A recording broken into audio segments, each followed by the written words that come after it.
Do you believe in the existence of extraterrestrials?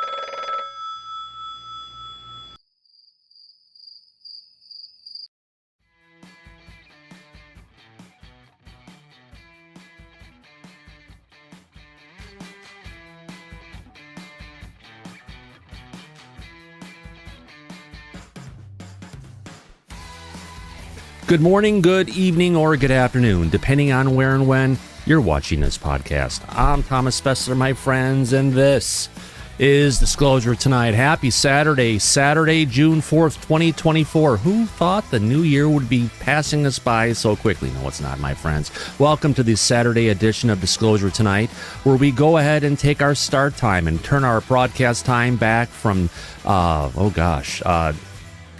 to 10 p.m. GMT.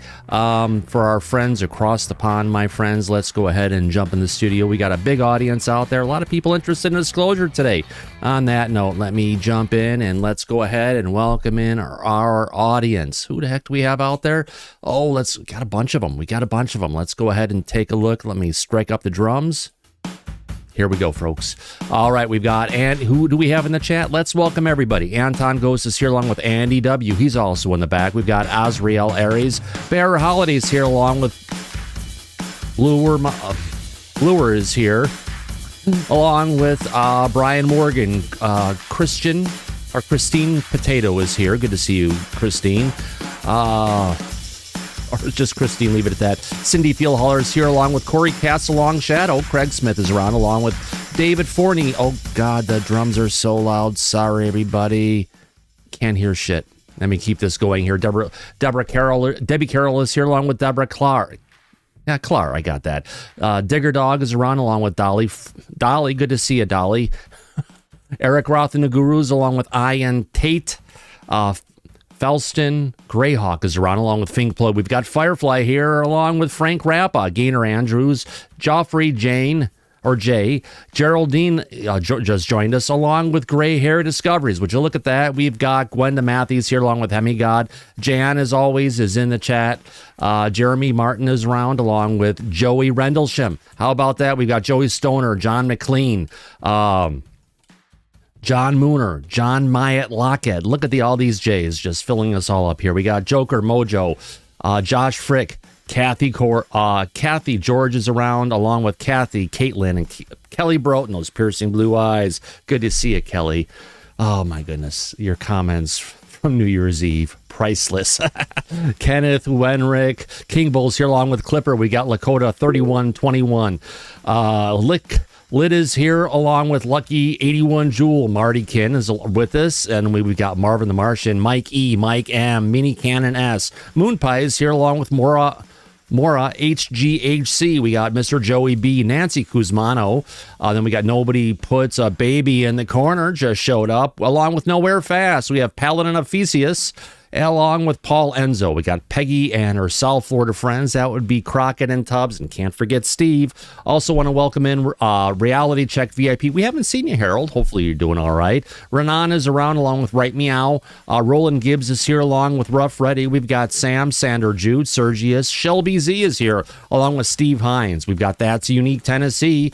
Oh wow, that's very cool. Another friend from Tennessee. The Chromosome Cowboys here along with the Mind of Martian. Would you look at that? We got Tony D, Toxic Revenger, Two Head 666. Vern Dude's with us along with Zor, Yankee 58, and he's finally back from his vacation. Let's welcome back Dead Fish Cheese Spread into the audience. How about that, everybody? On that note, let's scurry on over and welcome in our panel for the day. We got a full house. Let's see who all we have out there. Well, the first person coming and joining us today is one of our newer people, but she's been here on a regular basis. Let's welcome in Alice W. How's it going, Alice? Hello, everybody. How are you? Good to see you, Alice. Absolutely. Also, next coming to us from the United Kingdom, more specifically from the Bristol area, where these got about 1.5 inches of snow. Let's welcome in our dear friend Andy W. How's it going, Andy? Hey Thomas, went out and had a bit of a sky watch last night. Lovely clear skies. Yeah, now we've got it's about an inch of snow. But well, you said about that much. It's about an inch and a half. Yeah, it's close probably enough. going to be gone tomorrow, but who knows? Yeah. Yeah, you've got at least. Well, let me bring up the weather and take a look and see where that's at. I think nothing like talking about the weather. All right, let's see. Let's take a look of where you're at. Well, yeah. Well, they had snow coming throughout the week, but no more snow for the rest of the week. Yeah. We tried. Who else do we have there? We've got Buster Larson. He's back from area code 312. How's it going, Buster? How's the Chicago area? Very good. Happy to be here. Absolutely. Thank you for being here. Well, if we turn our skies on the south, let's welcome in our dear friend, Ed Brown. How's it going, Ed? It's going real well. Thomas, good to be with you this evening, although it's getting a little cold here. Yeah. Texas is not supposed to get those polar vortexes, but one's heading our way. Yeah, weather is getting a little bit more extreme. Hotter hots, colder cold, wetter wets, bigger swings between it, and temperatures, well, you do get cold in Texas every once in a while, but yeah. Every once in a while. Yeah, I got to tell you, I saw a UFO last night, or at least I thought I did. Oh, really? Turned out to be Venus, and I was scared I needed my eye prescription updated a little bit. Well, good you're able to go ahead and recognize it was Venus. A lot of people, you bring that up and say it, they get really upset, but you take it a great way, my friend. Also want to welcome our next friend coming from the great country of Canada. Let's welcome in Freezerman 71. Hello, Thomas. How are you? Great, and yourself? Good. So I'm looking forward to another great show as always, Thomas. Thank you, sir. I appreciate that very much. Absolutely, sir. Last person we've got in the back, we've got our friend Tina Maria from the East Coast, where it's snowing as well. How's it going, Tia? Hey, Thomas. How you doing? Doing good, Your good. haircut looks amazing. Yeah, yours does too as well, my dear lady. Thank you very much. Yeah. Excited for the show.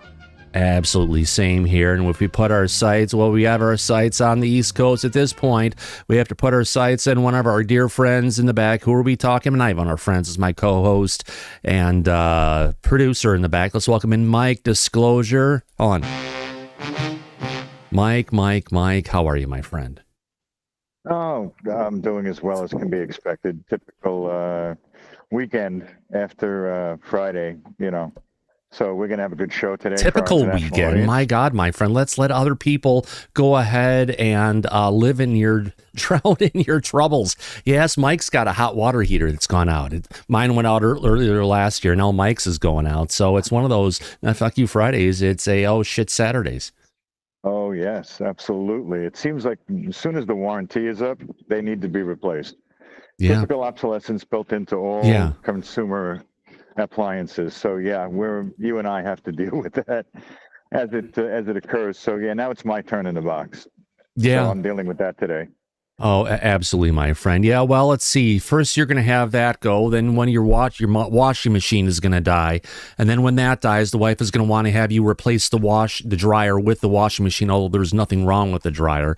And then what else is going to happen? Oh, let me go ahead.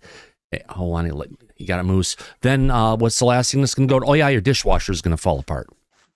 Oh, yeah. It's the designed obsolescence of all consumer products. Can't catch a break. Absolutely, Mike. Well, to go ahead and start this up with some fresh news while you're around, we've got some interesting messages you sent across. Now, we've got two audio clips, coming from a forum called Ecosystematic. What is it called again? Ecosystemic Futures, where the podcast, where you have, Hal Puthoff came out and said some amazing things. Yeah, he seems to be talking about reverse engineering materials like it's public knowledge and the work that they've been doing all this time in secrecy, which I thought was very interesting, which we're going to play for the audience. It seems to be moving forward in regards to disclosure, at least from the scientific community, which is interesting, don't you think? Oh gosh, yes, I know. I mean, this there's a DOE representative there by the name of Rima, who goes on to discuss the coming paradigm shift and getting the technology that they have in their hands out to investors' hands. It's amazing they're saying they want to get it out into an investor's hands versus getting it out into science. The private sector is where the money is. Oh, yeah. And patents.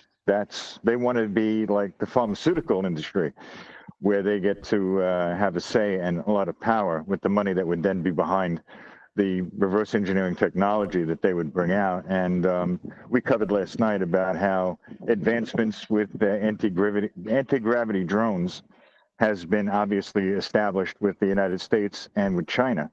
Now it seems like the scientific community is moving forward to discuss publicly with investors how to continue to develop this technology in the private sector. Yes, absolutely. So again, this is coming from episode 69 of the Dudes Ecosystemic Future podcast. Sorry. I did a Bill and Ted's Excellent Adventure game for the Atari Lynx back in the day. It was rated as the best Bill and Ted's game ever, created the most true to the license, coming from the creators of Bill and Ted's. And anytime I hear 69, I say, you have to say Dudes. Oh, yeah. You got to have fun with it. All right, let's get to our first audio clip we've got going on here coming out of this. All right, here we go. Let's go ahead and play this. Now, this is Hal Putoff, Dr. Hal Putoff, talking about this situation. Let me go ahead and bring this up if I can on the screen. All right, actually, let me just go to the tweet for the first one. All right, let me go ahead and bring this up on screen. Here we go, folks. Let's have some fun with this one. We found that they were layered alloys at the micron levels, and hold on, none of our audio is not coming in on that. We heard the audio back here. No, just okay. Let me just try it again for the audience. Hold on, guys. I got you. Okay, it's there. It's coming across. Sorry, I was just double checking. I've had OBS flaking out a little bit here today. Here we go, everybody. We found that they were layered alloys at the micron levels, and none of our technologists, even in the big aerospace corporations, could make these layers bond together. So just by their physical construction, we could tell it was way beyond anything that had been manufactured in our ordinary technology here on Earth. Yeah, that's what I saw too. You were looking at the outside of a craft or materials that came from a crashed spacecraft or something? Yes. Yeah, so we were looking at very little things. They seem to deposit all over. Hold on a second here. Was that Hal just saying, acknowledging? Yes, sir. He was acknowledging crash retrievals and reverse engineering. Okay, we got it. Bring this up. All right. Ed, you have your hand up, my friend? Well, I'd agree. In fact, I don't think he could be any more specific than that. You know, he basically told us we're seeing stuff that we can't replicate here on Earth. Sounds like disclosure to me. Oh, gosh, yes. It's what we've all been waiting for. Was that Ed? That lady that you had on there before, or a reference to her, a couple of those scientific sides are coming out. But as I pointed out before the show started, we're not hearing it on network news. And you would think that would have really... You got an investigative reporter's ears, and they'd be talking about it, but they're not. Yeah, that's true. It seems that well, let's see what happens come January 20th in the if disclosure doesn't get lost along the way. But yeah, we're not hearing, this isn't getting picked up by anybody, is it? Not even Jeremy Corbell is talking about this. I've not heard any network news today say that the guy in Las Vegas had a manifesto. You know, so I think we kind of put that out last night, and no one else is touching it for some reason. Yeah, I guess there's a lot of, the lamestream news, you call it these days, just misses a lot of things. So great points, Ed. Let's go ahead and continue. Yeah, so we were looking at very little things. They seem to deposit all over the world. We weren't estimating there's probably trillions of these things that are deposited. Wait a minute. There's these little things... They seem to deposit all over. Yes. Yeah, so we were looking at very little things. They seem to deposit all over the world. We weren't estimating there's probably trillions of these things that are deposited, and they have all sorts of functions, which really kind of implies that maybe this group is actually manipulating our species. That's a big one, Mike. That's a bold statement, Thomas. Yeah. And they're talking about it publicly like it's widespread and known. Trillions of these things that they've been depositing around the world. Maybe this implies that maybe this group is actually manipulating our species. Yeah, well, goes along with it, because if anyone, folks, you want to go ahead and see an alien hybrid, go look in a mirror, right, Mike? That's right. Got two of them on the screen right now. Actually, three. Exactly. Here we go. Yep. Manipulating our species. But you can still acquire those. You know where to look for them. You can find. We know how to find them. Well, if you find a hatful, why don't you send them our way and we'll take a look at them? Yeah, that's it. So the group I used to work with, I don't talk with anymore because they got upset at me for talking. So, but I have an idea where someone could get them. I guess what you're saying, Richard, is they're ubiquitous, right? And so there's a variety of sources in terms of where to get these. Yeah. We were assuming that they're everywhere, right? Even the ones that would work, we would never be able to find because they would cloak themselves or reconfigure themselves to be something. But not all of them are functional, right? That's pretty deep, Mike. So what he was describing there is called mimicry, where these objects, when they're active, can look like other objects and not be recognized in their true shape and form. Kind of like what we see with octopus and cuttlefish. Yeah. But he was talking about material that was not active, that seems to be everywhere, all over the planet.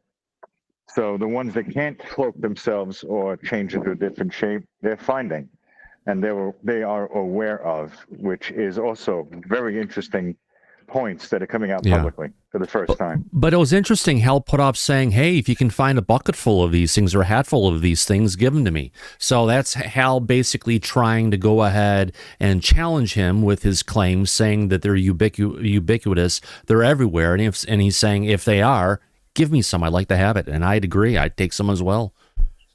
That's true. But Hal also mentioned that the research that he's been doing, he knows that these materials that they're constructed of are layered on the atomic level. And that's something that we're not able to do.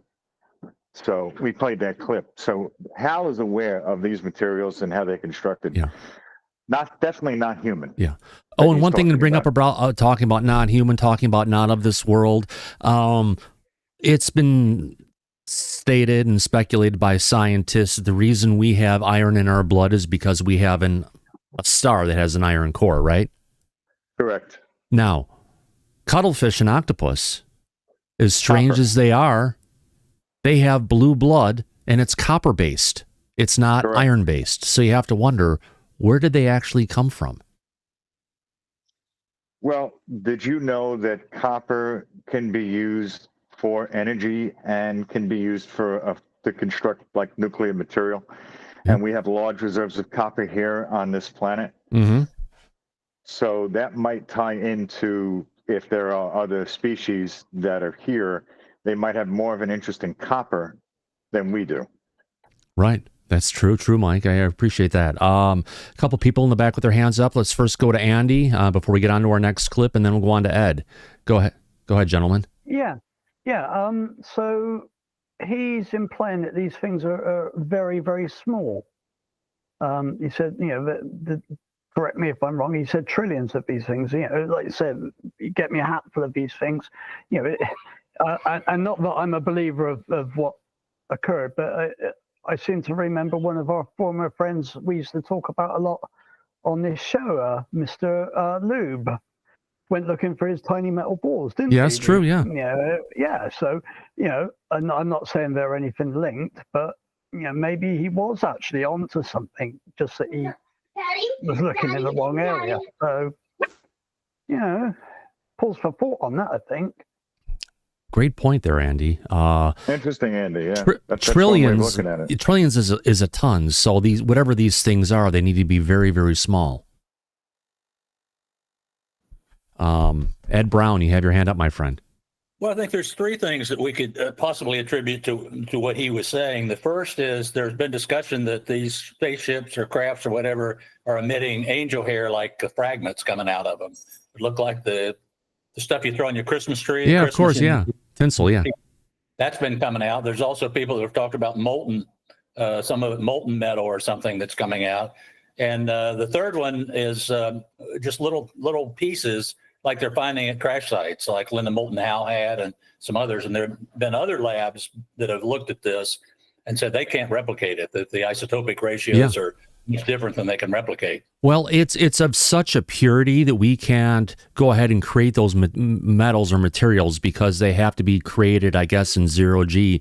More importantly, the material science required to go ahead and recreate these things, these materials are being laid down at an atomic layer, one layer of atoms at a time, to go ahead and actually create this, which even if we could figure out kind of what this stuff is and how it works, it's, as Lou Elizondo has said many times in the past, it's completely beyond our capabilities. So we know how it works potentially, but to recreate it, we lack the material science. Absolutely. The one thing that caught my attention too is he said this happening all over the world. And if someone could bring me some in, well, the problem is the average person is going to see something laying in their backyard and have no idea what it is, and certainly not going to think that it's a discharge from a UAP. Right. You know, piece of unidentifiable metal, you know, from thinking it's from a construction project or something like that. So most people would not immediately say, I need to take this in and get Gary Nolan to look at it. Oh, yeah. Now, if I remember, I do remember seeing a video of Hal Puthoff probably 2-3 years ago. Maybe Lou was at his place, but I know it was Hal Puthoff, and he has a file cabinet that's also a safe. And he opened up the drawer, and that's where he had some crash retrieval materials that he was talking about that he had in his possession. So I'm not sure if those were the ones that were eventually transferred to the Army and were actually initially coming in chain of custody, initially from Art Bell to Linda Moulton Howe. But I thought she sold those to the stars and not Hal. So Hal already has a small collection. It'd be great to have him open up that collection to the public and start sharing the details on it. It really wasn't clear. She didn't make it clear where she got those, but you're right. Those were transferred to the stars. But there was one episode that I saw that they showed them taking her parts into a lab and getting the lab results that confirm what we're saying, that they are something that was not made here on Earth because of the layering at the atomic level. Right. And not manufacturing level. Now, I believe there was a report that came out in the last couple of years from the Army lab, and it was released by RO, and RO said there's nothing to this stuff. Of course, RO is the new blue book. You know, I think the great discovery of our times will be if Arrow actually admits that they know something that we've been saying for years. Yeah. It'd be nice. It'd really be nice. But, you know, it's never going to happen until the leadership that's behind the green curtain actually comes out. And actually we get rid of them and allow the people in RO to do the job they were put in there from Congress instead of doing the foreboding of their leadership who's telling them, keep it quiet, folks. Deny, deny, deny. Absolutely. All right. But so if you remember, Thomas, when that report was released by Arrow on the material science of that material, and it was obviously blatantly false what they were trying to cover up. Yeah. We, our personal friends, Mark Sokol and Jared Yates over at Falcon Space, are in possession of the arts parts material and are researching it. Yeah, they've got one of the pieces, yes. Yes, and they disputed that Arrow report publicly. We covered that after that report came out, if you remember. So there is private sector scientists that are still continuing to work on that material and discover its true nature and origin, regardless of what Arrow or the government is claiming to the public. Yeah. Well, since we brought up the magic word of CERN before we get there, CERN kind of ties into some stuff because, you know, there's been some conversation about CERN scientists revealing that they've encountered a mysterious entity inside the particle collider. Apparently, deep inside CERN's underground labs, the superproton synchrotron has found something incredible. There's a four-dimensional forces that are messing with the paths of zooming particles. Now, hidden deeps in the phase of space, this unknown force is called the 4D ghost and throws the delicate dance of particles into chaos. So we've all heard about what's been happening at CERN, interesting things. This all kind of ties together of humanity potentially mucking with stuff that could cause a bigger problem. Tia, you have your hand up, my dear lady. Well, now that you said something about CERN, I don't even remember what my question was before that. I'm sorry. No, that's okay, because I'm so happy that you brought it up. So there's been a Dr. Astrid, I can't remember her last name, but I have been talking about this lady for months. She had come out a long time ago about CERN. So I just want people in our chat to look her up and watch some of the YouTube videos. It'll blow your mind what she says. Yeah. Absolutely. Yeah, it's amazing. Some additional details. Apparently, the scientists at CERN in Switzerland and Goethe University in Germany discovered this mysterious ghost that influences how particles move in the super proton synchrotron, also known as the SPS. This ghost is a 3D shape that changes over time, so it's best to be understood possibly in 4D. The idea behind it is similar as to why coffee spills when you walk, or why your friends fly high on a trampoline and bounce. So it sounds like it's something that's potentially there. Harold, do you have your hand up, my friend?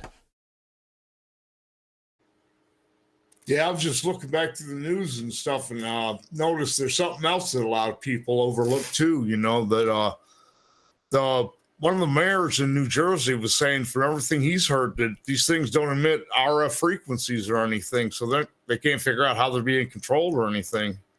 Does anyone? I put a link to the article in the back chat there. We'll jump onto that shortly, Harold. Appreciate that thought. We'll jump back onto the drones as soon as we're there. But thank you, sir. Appreciate that. Tia, you've got your hand up again. You've remembered.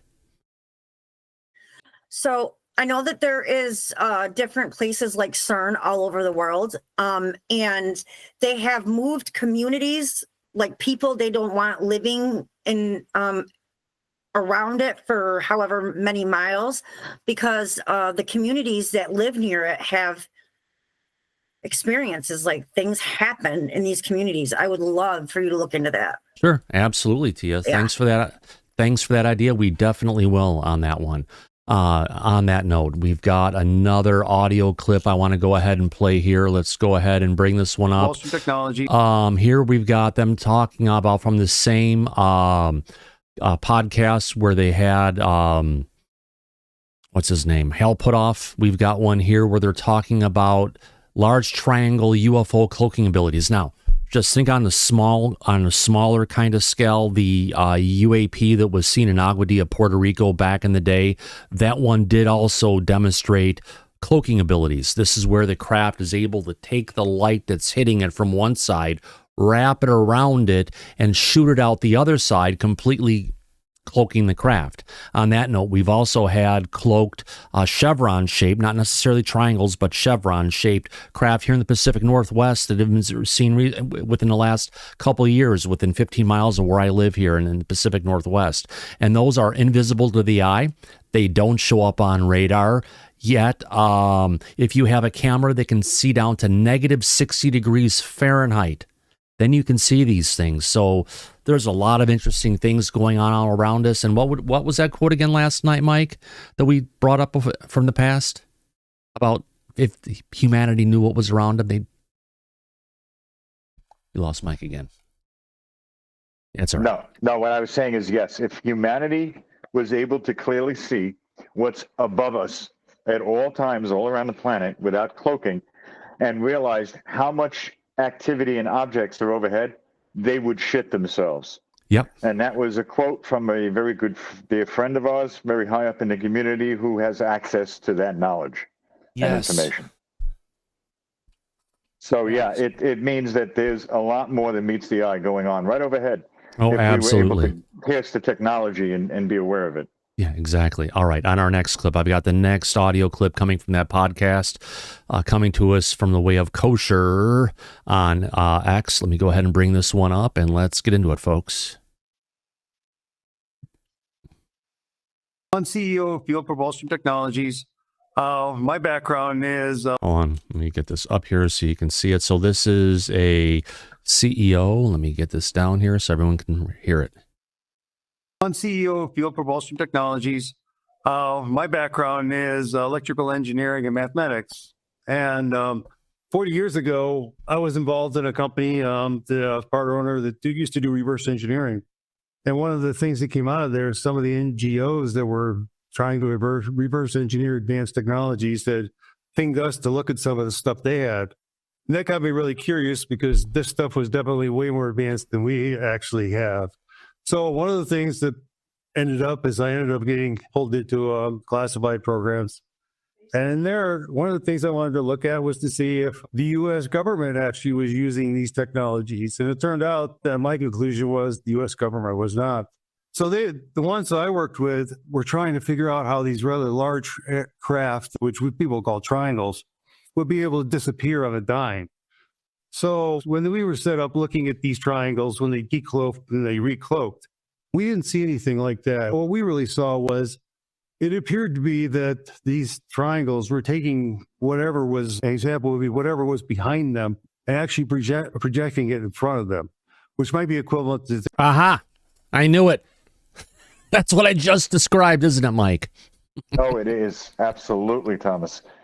And Andy, I believe, saw one of these triangles, and he's familiar with it as well. So that's interesting. This seems to be what's been going on. Andy? What do you think, Andy? Yeah, really interesting. Yeah, quick thing. Back in '91, saw a black triangle. About a 5-minute viewing of it. So yeah, these things seems to be one of the more prevalent craft that people see. You know, we've got the Tic Tac, but you know, there seem to be more of these things seen around the world, and they tend to be roughly, I would say, two sizes. The smallish ones, which I'm guessing my one was probably about 30 meters on each side, and then they go up to the really big ones. It doesn't. I haven't heard that many reports of there being ones that are sort of in between. Yeah, interesting.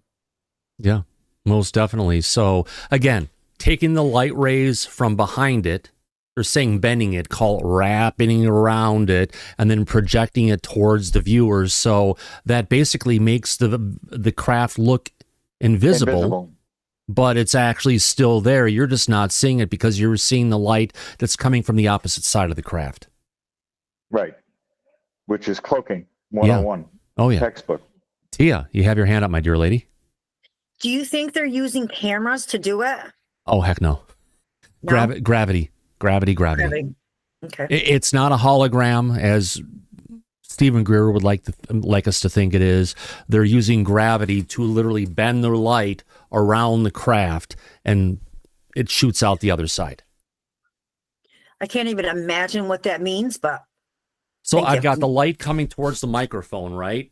Right now you can see the microphone, but the light is going to go around the microphone and come out the other side and being towards you. So what you're seeing is what's behind the microphone is being projected in front of the microphone, in front of it. So it's literally taking it, wrapping it around, and projecting it out. So the craft is never seen. All you're seeing is what's coming from the light behind the craft. Oh, so it's like bending. Right. Bending, okay. Like a black hole does in space, where it can actually bend light due to the gravity. Right. They're utilizing technology similar to that will have the same effect. Right. They also have similars to an Einstein ring where you see magnification. Sometimes you'll also go ahead and see duplication where you think it's just one craft, but that craft splits in two. We've all seen plenty of videos of that in the past of all of a sudden, look, there's now two UFOs instead of one. No, that's part of the gravitational effect that these crafts use. They're not moving in our atmosphere, meaning like moving in water, moving in the air. They're moving through it, which means that the reality is wrapping around the craft in its gravitational wake field as it moves through our area. That's why they can go from 0 to 14,000 plus miles an hour like that. The same technology that the people have seen with the Tic Tacs. It's amazing. Yeah, let's get back to this audio clip. Here we go. Taking the light rays and bending it around the actual triangle. And so our conclusion, they were doing something along those lines. They were probably doing it with a lot less energy. But some of the conditions we observed them on was a lot of times where they were observing behind them would be a little different than what we would be observing. So what they would do is we would assume would be projecting what's behind them in front of them, but it really wouldn't be quite what we would be seeing. And then we had an idea that we could probably track these triangles because their cloak or whatever they're using to bend the light around them was never going to be exactly the same. So some of that work when I was doing Aha. Mike, remember the one quote that Lou Elizondo had said? That we can track them, or we can be aware of the movement of UFOs coming into and out of our atmosphere, moving into and out of the water on the planet? Yes. We're able to track them with our sensor systems that right. the government has access and to. he never let the sensor system know what it was, but if you look at what's going on, these craft are creating gravitational waves. They're basically creating a wake in the gravity of our planet. And along those lines, Lou was probably referring to the LIGOS sensors like we have here in Washington, in Hanford, Washington, at the DOE energy site known as Hanford. Right, gravity wave detectors that would pick up any type of activity or gravity disturbances. And the government has access to LIGOS. They have it. It's at the DOE site, and there's a couple different sites in the United States. I know one of them is not that far from where I live, relatively speaking. Granted, yeah, it's still 3-4 hour drive from where I live, if not longer. However, in the overall scope of the planet, it's pretty close. Exactly. Let's get back to this audio clip. Here we go. NGOs was really exciting. But one of the other things that comes out of this is these individuals or whoever this group is that has this advanced technology probably does not want us to reverse engineer what they're working on. So they're probably using their methods or their technologies to try to keep us from doing things like reverse engineering or exploring how they work, just because of the fact that gives them an advantage over us. Yeah. And one of the easiest advantages, Mike, to go ahead and prevent alien or non-human intelligence technology, I call it alien because you know what? It is so alien to what humans realize it really is. Alien technology, non-human intelligence technology, the best way to make it so, it won't get into our hands. Have it break down or self-destruct if it comes in contact with the standard Earth gravity and atmosphere. Right. That would make a lot of sense, actually. Also, why the research that's been being done 80 plus years on this, why they haven't been able to completely reverse engineer a lot of this technology in all this time. I was like, give an iPhone to an ape. Can they reverse engineer it? No, they may know how to do a lot of stuff, but it's not going to happen. They could probably push the buttons and make it light up, but that's about as far as they would get. And they could figure out how to use it, potentially, but to actually go ahead and reproduce it, it's not going to happen. No, not at all. Too primitive. Yeah, absolutely. So there's been a lot of conversation coming out, Mike, about disclosure happening in 2025, and I have a feeling these clips as far as what the Department of Energy is finally going to start releasing out to the public is about where it's at. No, you're right. But again, it's also the private sector, the scientific private research teams like Falcon Space, who are good personal friends of ours. They are working to bring this information out publicly. Yeah. That's why they're doing the research. They're not doing it for federal grants. They're doing it to uncover the truth for the public. And they're also going to be working in 2025, forming a group with, I believe, NASA and other scientists from DARPA to continue to pursue reverse engineering material and truth and transparency to the public about what it actually is. It's going to be interesting this year. Ross was right when he said it's going to be much different for 2025 than it has been. Absolutely, Mike. And if I go ahead and bring it up, yes, in our next piece, and people are probably saying, why aren't you covering what Ross is saying? Well, we're going to get to it right now. Coming from Chris CYVR over on Twitter. Big claims about disclosure in 2025 from Ross Colhart, Lou Elizondo, and, of course, Stephen Greer. There's always, quote, something big coming in ufology, but I haven't seen this type of alignment from multiple mainstreams in the field. But you know who else is talking about this? Steve Bassett says 2025 is going to be the year, Mike. Oh, I know. And we've had Steve Bassett on the show. Yep. And he works closely with Danny Sheehan at the New Paradigm Institute.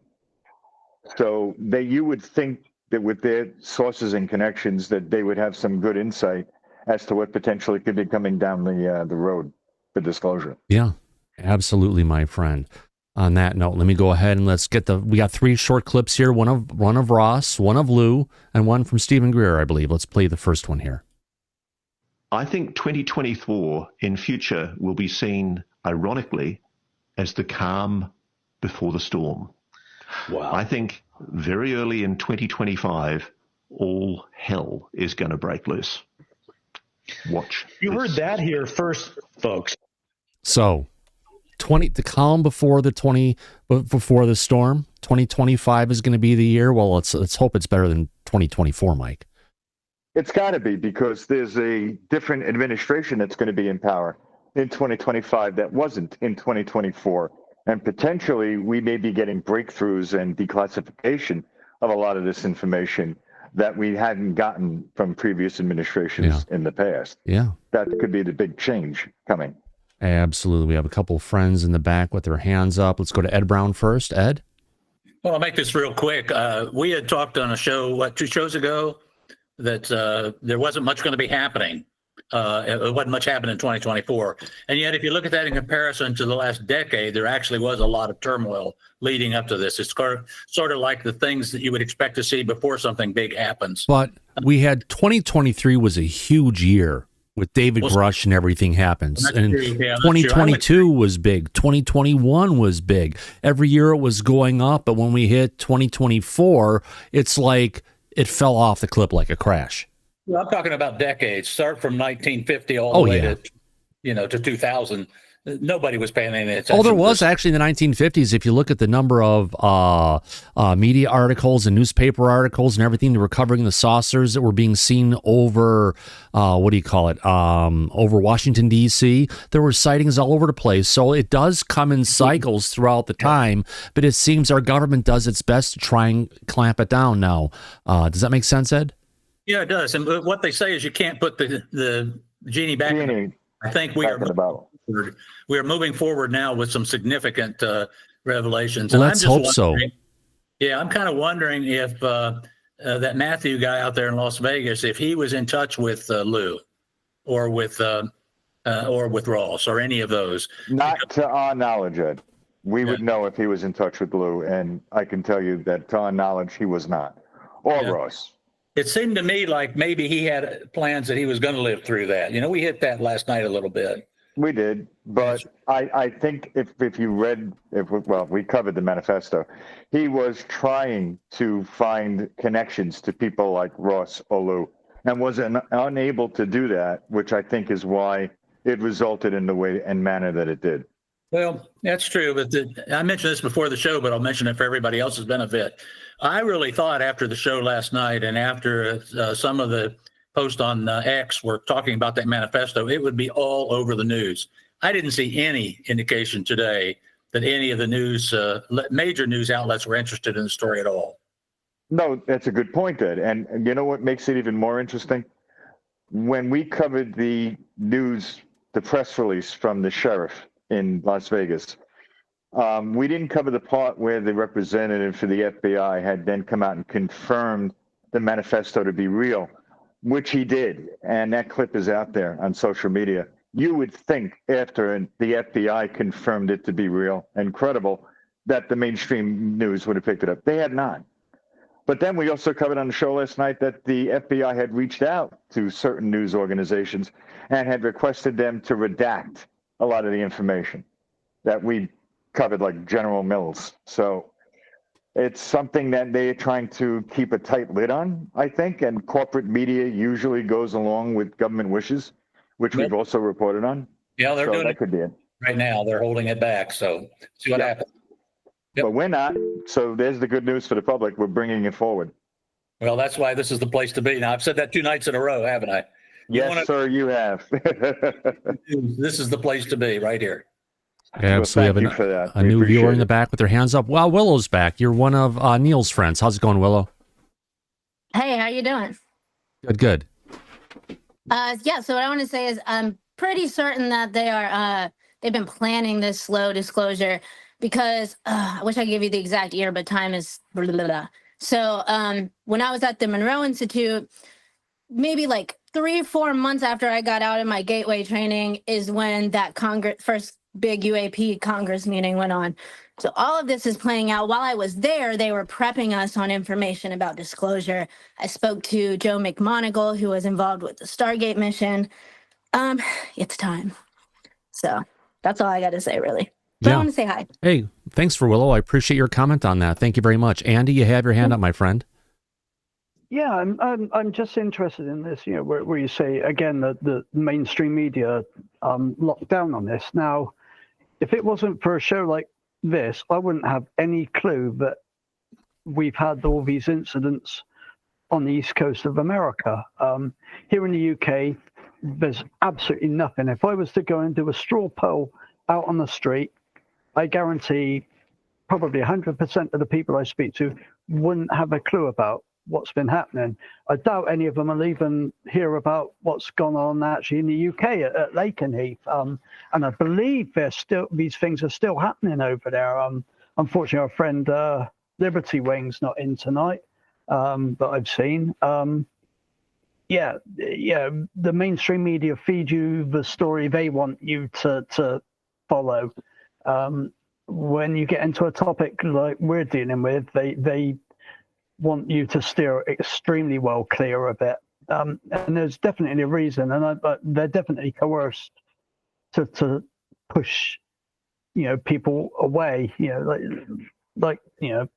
We all know how many people are looking down at their phones all day, and in America on the East Coast especially, a lot of people now have had their eyes open by what's happening around them. They've gone from looking down at their phone to actually putting their phone to the sky. Majority of which they're probably capturing is fairly mundane, but out of those 100 sightings, there's going to be a couple in there that are captured, that are anomalous, that are potentially UFOs. So, the way I'm looking at what's happening on the East Coast especially is, it's opening certain people's eyes up more than they'd ever had them open before. I think it's a good thing. Yep. Andy, oh gosh, what the heck was I going to say? If you take a look at it, if you were to take even just 100 people, go out and ask them, hey, do you know what a UAP is? Majority of the people are going to say, UA what? What are you talking about? That's why if you look at on the title cards for the show, we don't use UAP. We use UFO on our description and our title cards, everything. Even the Elizondo went back from calling it UAP to calling it a UFOs again, because if you want to reach the larger audience of people, you have to use words that or acronyms that they understand. Going ahead and change it to make it more right for the military or science, whatever it is just going to cause confusion. And I think the push to call it UAP coming from our government was about trying to confuse people and make people not know what they're talking about. I think you're 100% right. If I was to go and straw poll them on UFOs, they'd probably look at me like I was still a bit of a nutcase. I get looks like that anyway. Say, hey, I'm open to that. So, but yeah, it was a way to divert. It's everybody knows the term UFO. It's been in the vernacular of the world's people for so many years. Change it a little bit, like you say UAP, and then people are like, well, what's that mean? So it's I'm hoping that term is going to die a death, to be honest, and we actually get back to UFO. Well, it's gone back to UFO here. I know Lou calls it as UFOs, and if he comes into the office, I guess he's going to be the UAP czar. It would be great if he was the UFO czar instead. Yeah, I'm quite happy with the term UFO. It's an unidentified flying object. It doesn't mean that it's an alien craft or you cannot identify it. So a bird you don't recognize could potentially be an unidentified flying object if you don't know what that. If you don't recognize it, So it's part of the world's language now. These initials. Now we've got to identify them. Yeah, Tamisha in the chat says, I will always call them a UFO. Absolutely. Now, getting back to this, we've said that in a super chat just now. Thank you, Tamisha. Thank you very much, Tamisha. Appreciate that super chat for $2. And Jeff Monge, appreciate that $5 super chat, my friends. Thank you for your love and support of Disclosure tonight. All right, let's go ahead and get back. We've heard Ross Coulthard saying 2025 is going to be a big one.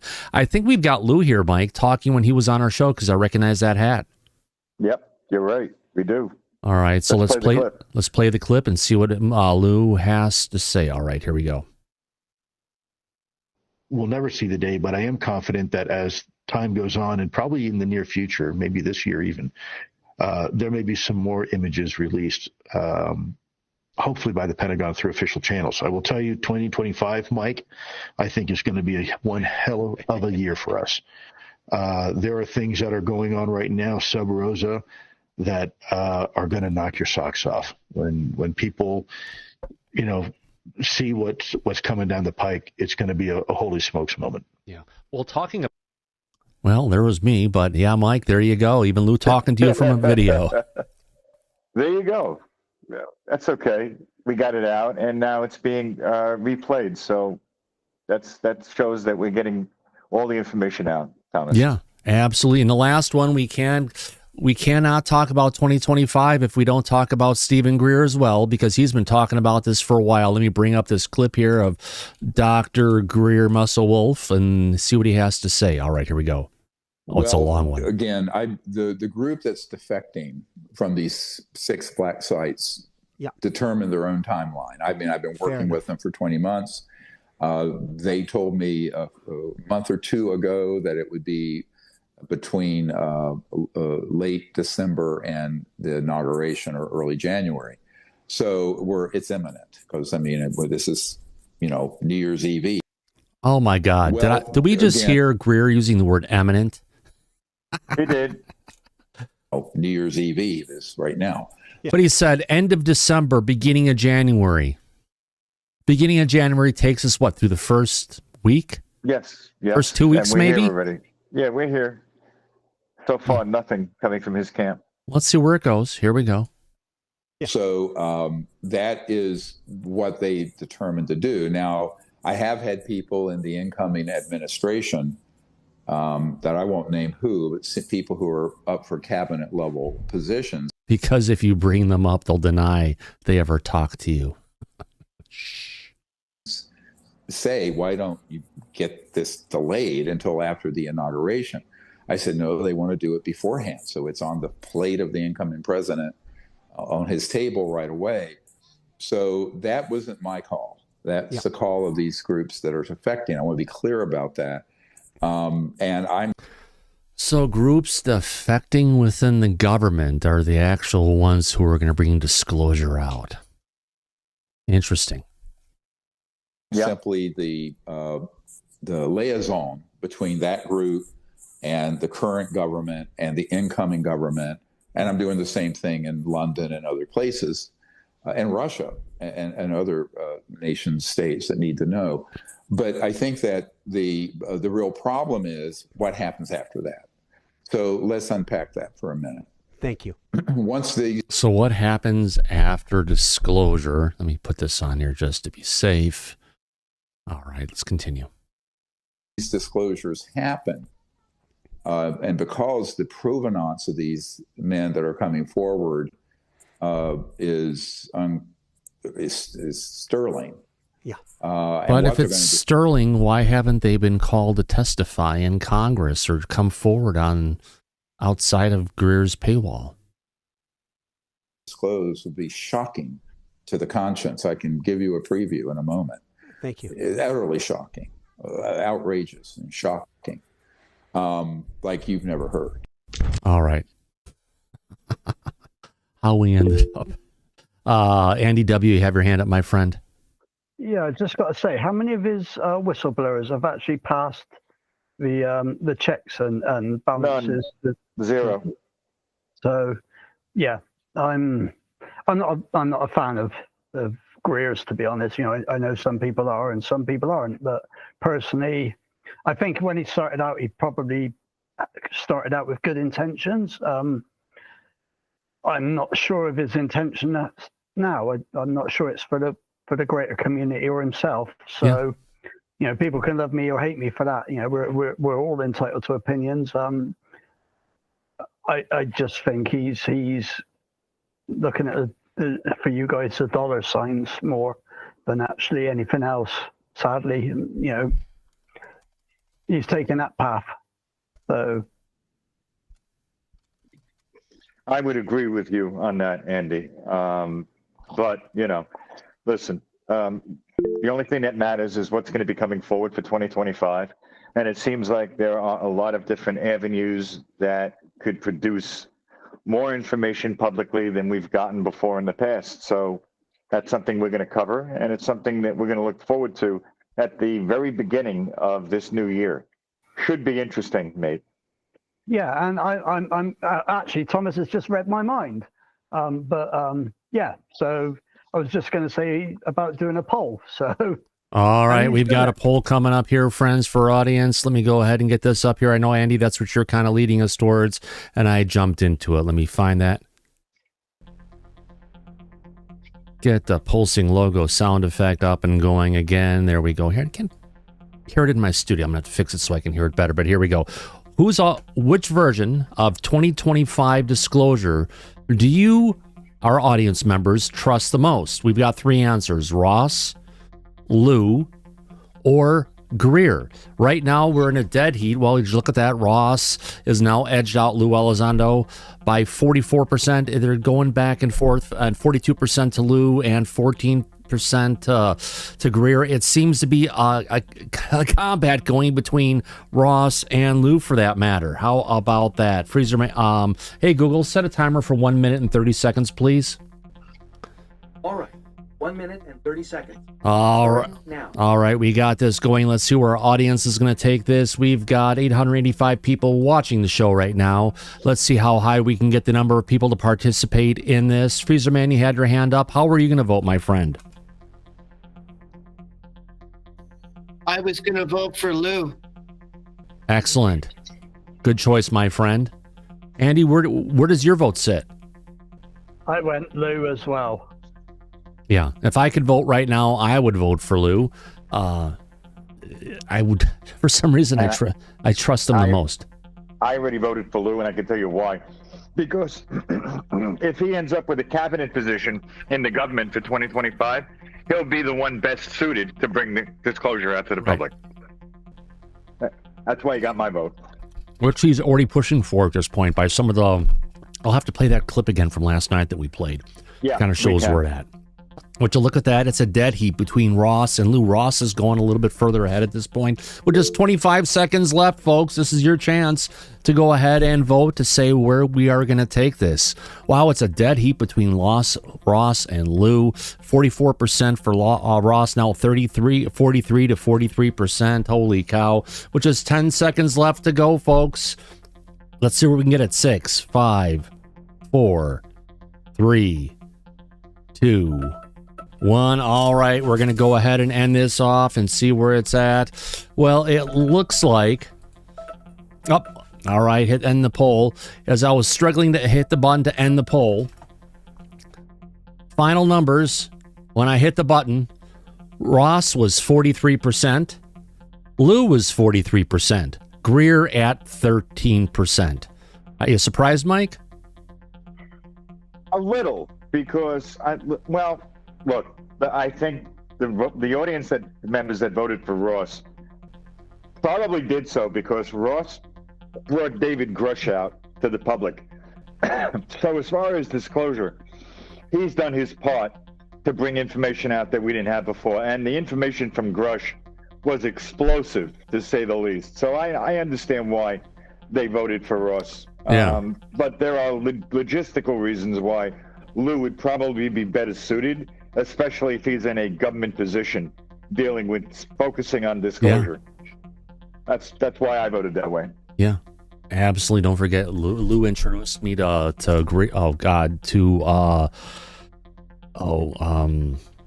David Grush almost a year before he came out.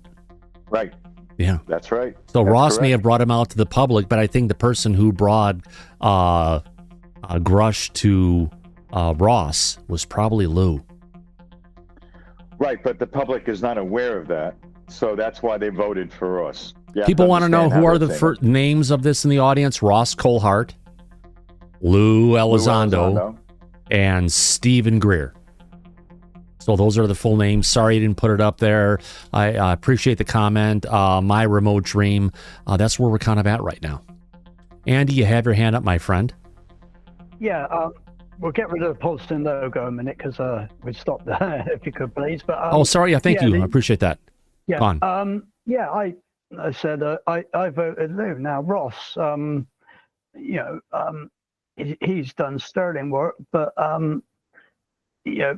for me, it's he brought out this giant UFO that's got a building built on top of it. Oh, so that one. It can't be moved. Don't give us you're trying to reel people in. That's like fishing. I've throwing that bait out there. If you're not prepared to say, where this object potentially could be, or even what continent it's on, then for me that was a little bit sort of my deciding for why I voted Lou. I just thought I'd bring that up. Yeah. And also to the people in the audience who are saying, be respectful, call him Dr. Stephen Greer. Well, yes, Dr. Stephen Greer used to be an ER doctor a long time ago, but those days have long passed, 20 years ago? Plus, so if that's the case, we'd have to call out Lou by his official title from when he was in the DOD, former head of ATIP.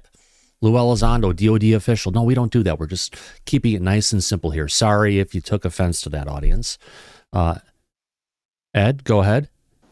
Well, I thought the poll was very interesting that they would both end up the same amount. But the whole time the poll was going on, I was thinking, in a way, you're comparing apples and oranges in this way. Lou has a lot more believability, but he's going to be limited somewhat by his NDAs. That he's going to have to get this stuff declassified before he can even talk about it. So he's going to be held back just a little bit. Whereas Ross is not restricted by that, and he's got a team working for him. So that's not saying that. No, I think Ross doesn't have a team working for him, because I know he's got that huge disclosure fund that's coming from a single investor, and it's him and his daughter, isn't it, Mike? Well, or an assistant, I should say. Yeah. He's dealing with the majority of the work that he does on his own.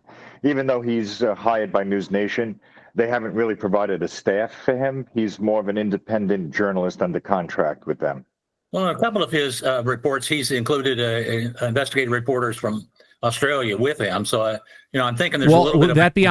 Would that be on his 7 News broadcast? Because those actually would be for his role, what's going on in 7 News Australia versus what he's got going on in News Nation. But Ross has always talked about not having people or resources. A staff, yeah.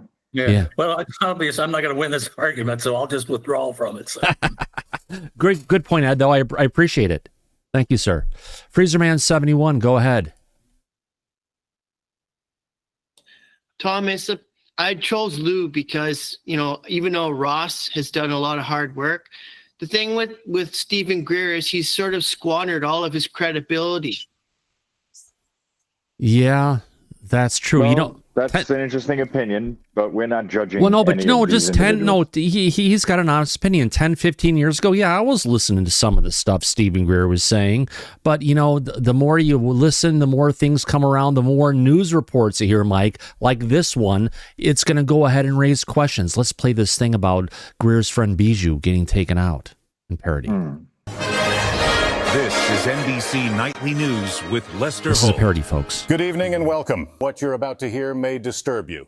Beloved alien celebrity Bijou, the extraterrestrial, was found dead on the outskirts of Wyoming. Reports from eyewitnesses who had spotted 2 men making a hasty escape from the lifeless Bijou. Currently, the Space Force is conducting an investigation, and a pivotal piece of evidence has emerged, potentially indicating that this could be a case of homicide. We've obtained a leaked audio recording from a nearby trail camera. You think you know pain? Please don't hurt me, please! Remember what you did to me? Thank you for watching. I'm Lester Holt. Please take care of yourself and each other. Good night. Yeah, Mike, we keep that one around just for situations like this. Yes, because we're serious about not being serious. Yeah, So a lot of people don't know that. Just so everybody knows here, we have a lot of new viewers watching Disclosure tonight since we covered the situation with drones.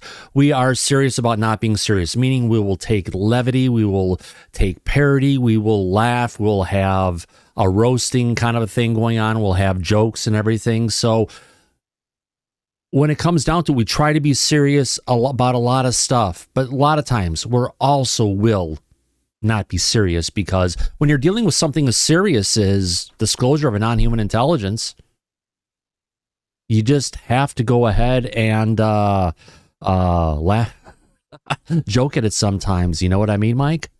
Oh, absolutely. You can't, you got to keep a sense of humor on this stuff, especially when it is very serious. But yeah, we try to make sure that the audience knows that we have a sense of humor. Yeah. And with that, we don't really pass judgment on any particular character. We just report on the news and sometimes make levity or a joke about things Yes. to keep it light. That's all. Yes. So, and to come in from our friend ED, hopefully that's not an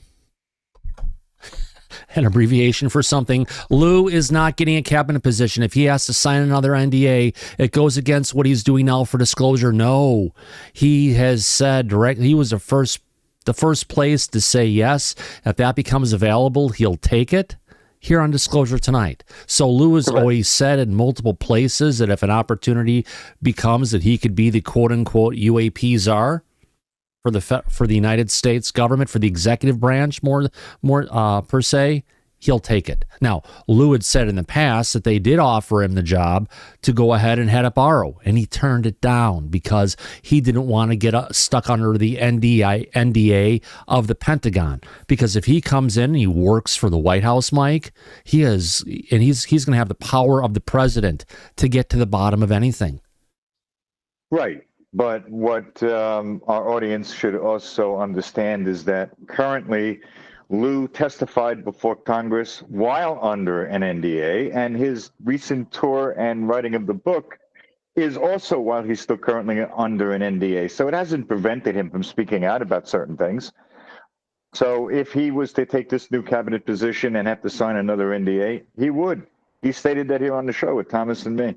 So that wouldn't stop him. So yeah, he's working with an NDA now and hasn't prevented him from bringing the information out that he currently has with his book and his tour.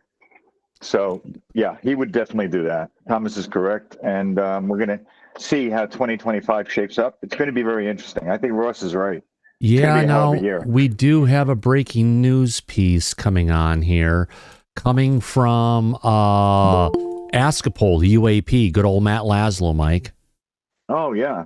We know Matt very well. Oh, yeah. He's been on here several times in the past. Let me go ahead and get this one up here. Document guest. Let's get it across. Coming from Matt Laszlo. He is the UAP reporter out there who's scouring the Hill in Washington for what people in the House and Senate.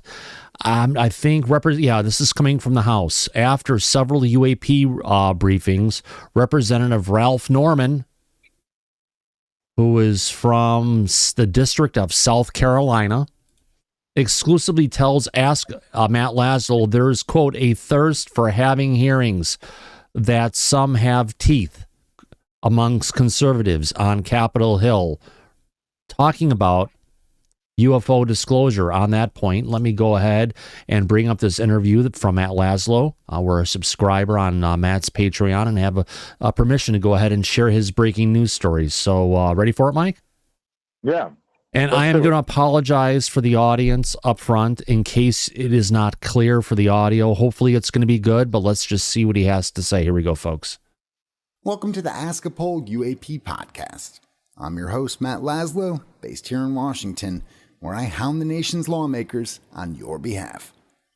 Thank you so much to all our subscribers. And hey, make sure and give us a like, if you like us, that is. Like here too. And if you haven't yet, please consider a paid subscription to help this scrappy startup continue changing Washington one interview at a time. And now, here's our latest Ask a Poll exclusive from your U.S. Capitol. How are you doing? Good. Someone told me to talk to you about UAPs. They said that you guys had another good briefing or something on it?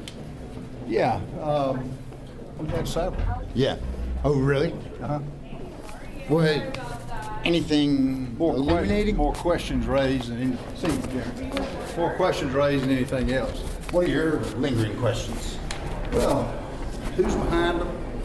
Who's funding it? Those in the know are very quiet. Why? Yeah. Have you heard talk of a select UAP committee? Comer said he's open to it. Oh, yeah. Would you be open to that? Absolutely. Comer has done, oh, God. Yeah. They'll be quick. Comer's done a good job of spearheading groups, and knowledge is power. And now Burleson told me if they get a select committee, he wants to hire Eric, David Grush, and Lou Elizondo on his staff. What would you think of that? Well, you got a lot of people that want to serve on that. Yeah. A lot. Yeah. I'll be watching. Let's go to the steps.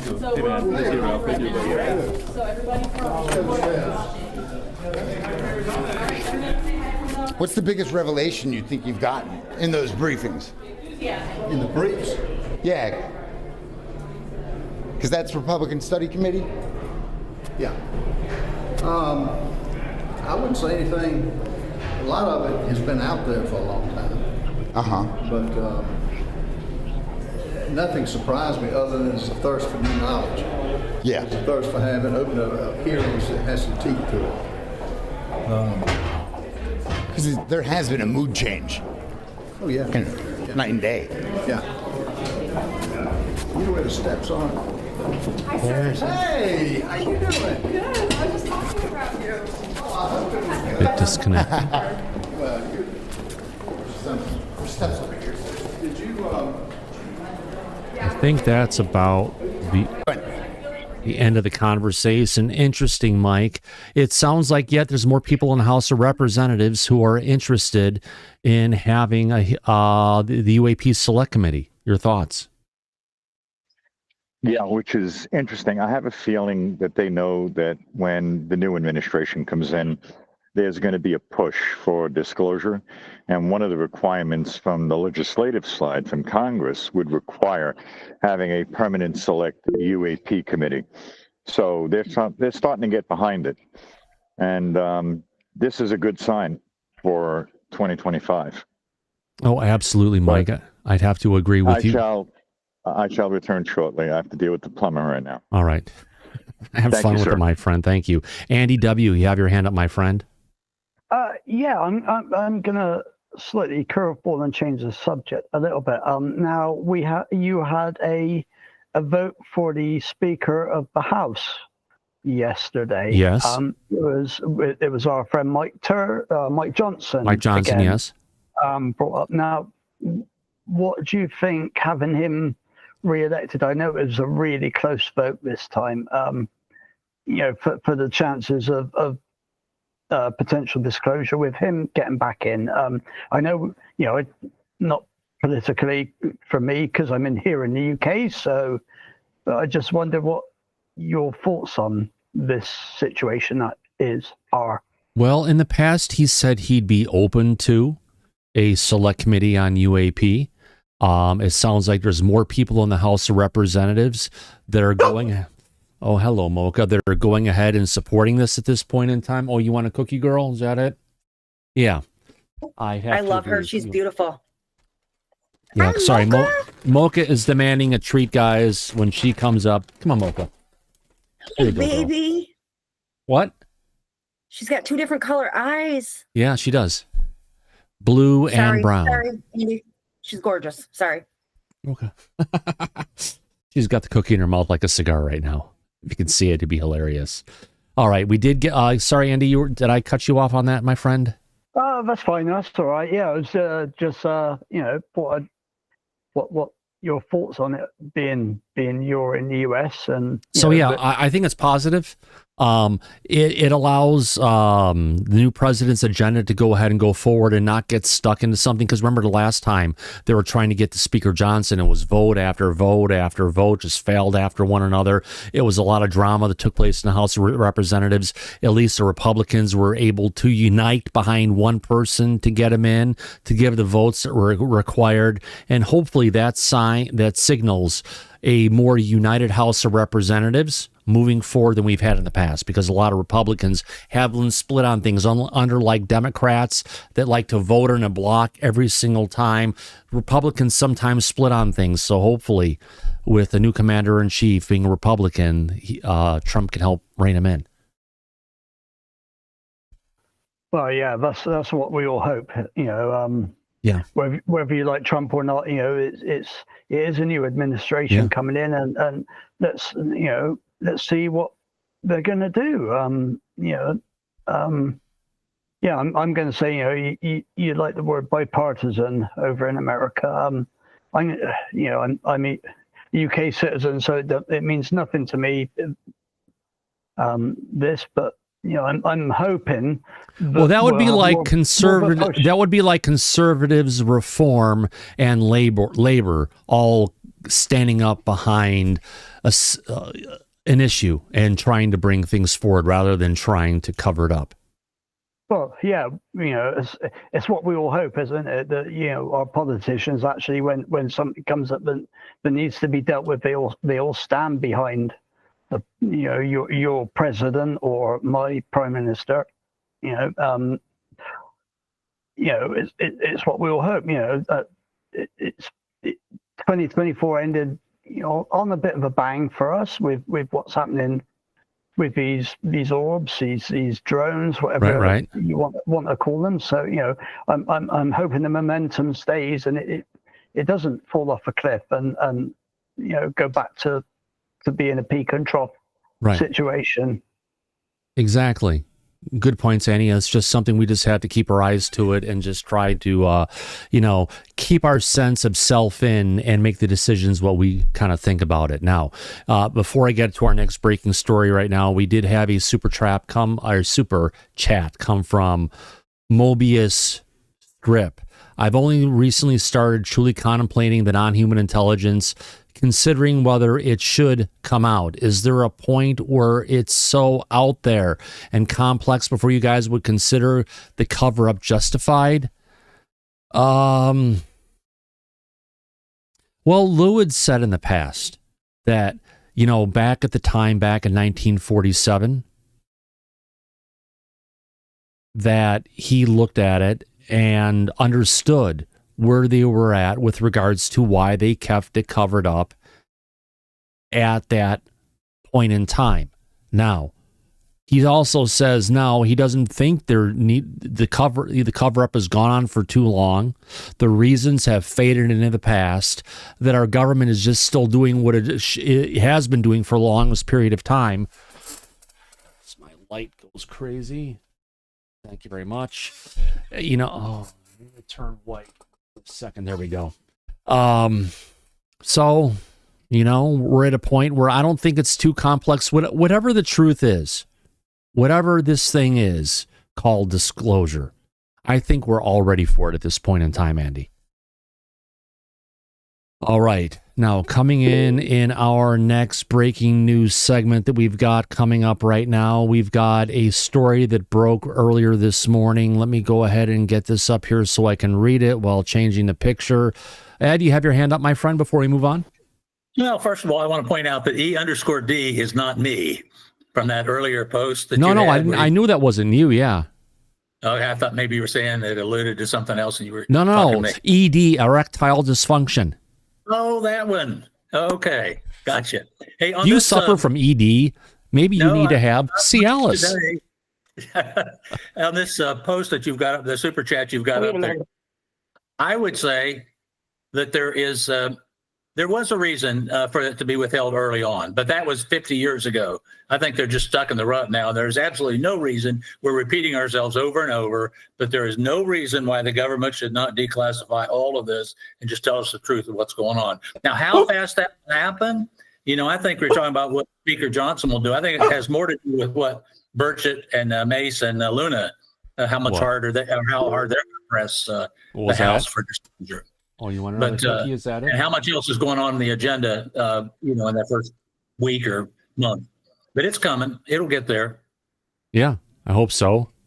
I certainly hope so. Yeah, the Huskies learn. Come and jump up on Thomas during the stream, and you'll get cookies to shut her up. It sure looked to me like Mozart was eating Andy's arm off a little bit ago. So nice. It wouldn't be a show unless I disconnected from YouTube at least once every night. All right, let's go ahead and get this. I've got another breaking story here to come up and cover, my friend Ed.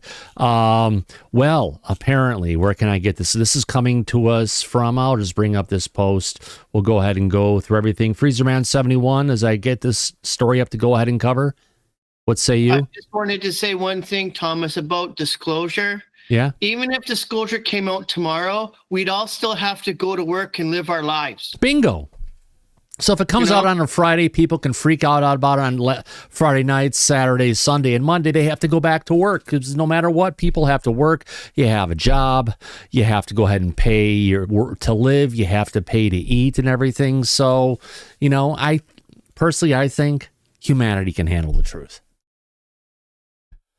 Awesome. Thank you. I appreciate that, FreezerMan71. Thank you very much. Now getting to this next story that I've got coming up here, and this is coming to us from Ryan Graves about 3 hours ago. I do a breaking UFOs alert on this one, but, let's just leave it where it is. All right. So a whistleblower came to the Americans for Safe Aerospace regarding a mid-air collision between a Gulfstream, that's a small private jet, and an unidentified metallic object that occurred off the coast of Florida on December 11th at approximately 27,000 feet and resulted in engine failure and an emergency landing.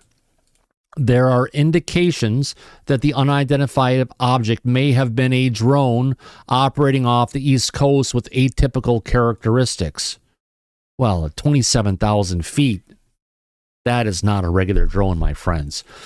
The whistleblower, who is concerned because this altitude is highly regulated Class A aerospace that requires flight plans and transponders. But in this instance, there were no flight plans for the object, and the object was not transponding. We can largely eliminate the possibility of common objects, such as a weather balloon, which would have been transponding. This altitude is too high for hobby drones and illegal for any drone. There is no biological indicator of a bird strike. The video of the engine shows metal damage. Ryan is concerned that the incident is being downplayed by the FAA. A cover-up. Yeah. The report is being classified as it as an incident, not as an accident, which will require public announcement and investigations by the NTSB and an explanation.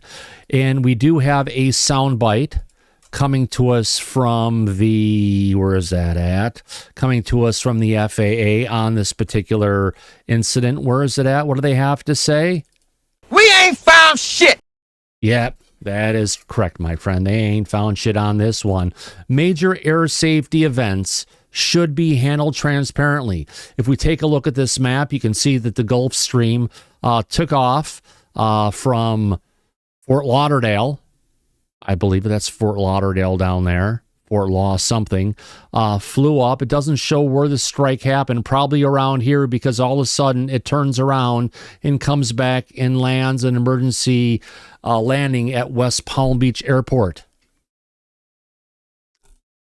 There is it's a small private jet, engines on either side. Luckily, only one of the engines was struck. Incidents enough. Now, in follow-up comments, the incident described involves collision is in highly regulated Class A airspace, we have heard, where flight plans and transponders are mandatory. Suggests a breach of standard aviation protocols. The mention of an atypical drone characteristics off the East Coast is not likely. So, yeah, it seems like we have another cover-up going on here. What do you think, Ed? Well, I agree. It does sound like it. I think he's put out some pretty good information about that, and the FAA is not wanting to get involved in it. Yeah. Once again, our government, again, another story that should be picked up by the news media. And what is it? Nothing. We haven't heard shit about this stuff. So it's just about our government going ahead, keeping the truth from coming out, even if they should be covering some of these things. Andy, go ahead. Moose? Yeah, just go back. How high did you say this incident occurred? Was it about 27,000? Yeah, so that's no hobby drone. We know that things like the Predator Reaper drones can fly much higher, but that's a big bit of kit. For something like that to just strike the engine, it's even if it's one of these sort of 8-foot drones, right? It's to just strike the engine area is going to be a pretty good target. You'd expect it to hit the wing or the fuselage much sooner than hitting an engine. So I'd like to see if they do any analysis of the area that it's actually been hit. Metallurgy analysis. See what whether they can marry that up with anything. Yeah. Good point, Andy. It's one of those things we just have to deal with here and just try and figure out. I need to try and find out where is my... Oh, I don't have that one here. So, all right. Taking a look at where we're at next. Got a bunch of things going on here. Interesting conversations. Hold on one second. I've got something coming on. Do me a favor, cover for me for about 30 seconds. Yes, I have to use the restroom, folks, and Mike's not here to talk with the audience, so I'll be back in about 30 seconds. Andy, if there's anything you want to talk about, or anyone in the back, I'll be right back. Yeah. If anybody's, I haven't got anything to talk about right this point in time, but if anybody's got any questions in the back or in chat, we'll see what we can do. Andy, let me also add to what I was talking about earlier. That's 28,000 is above what a single engine aircraft would be able to perform at. So if it were an aircraft, it would take 2 engines, pretty high performance aircraft, in order to do that. So who knows what it is?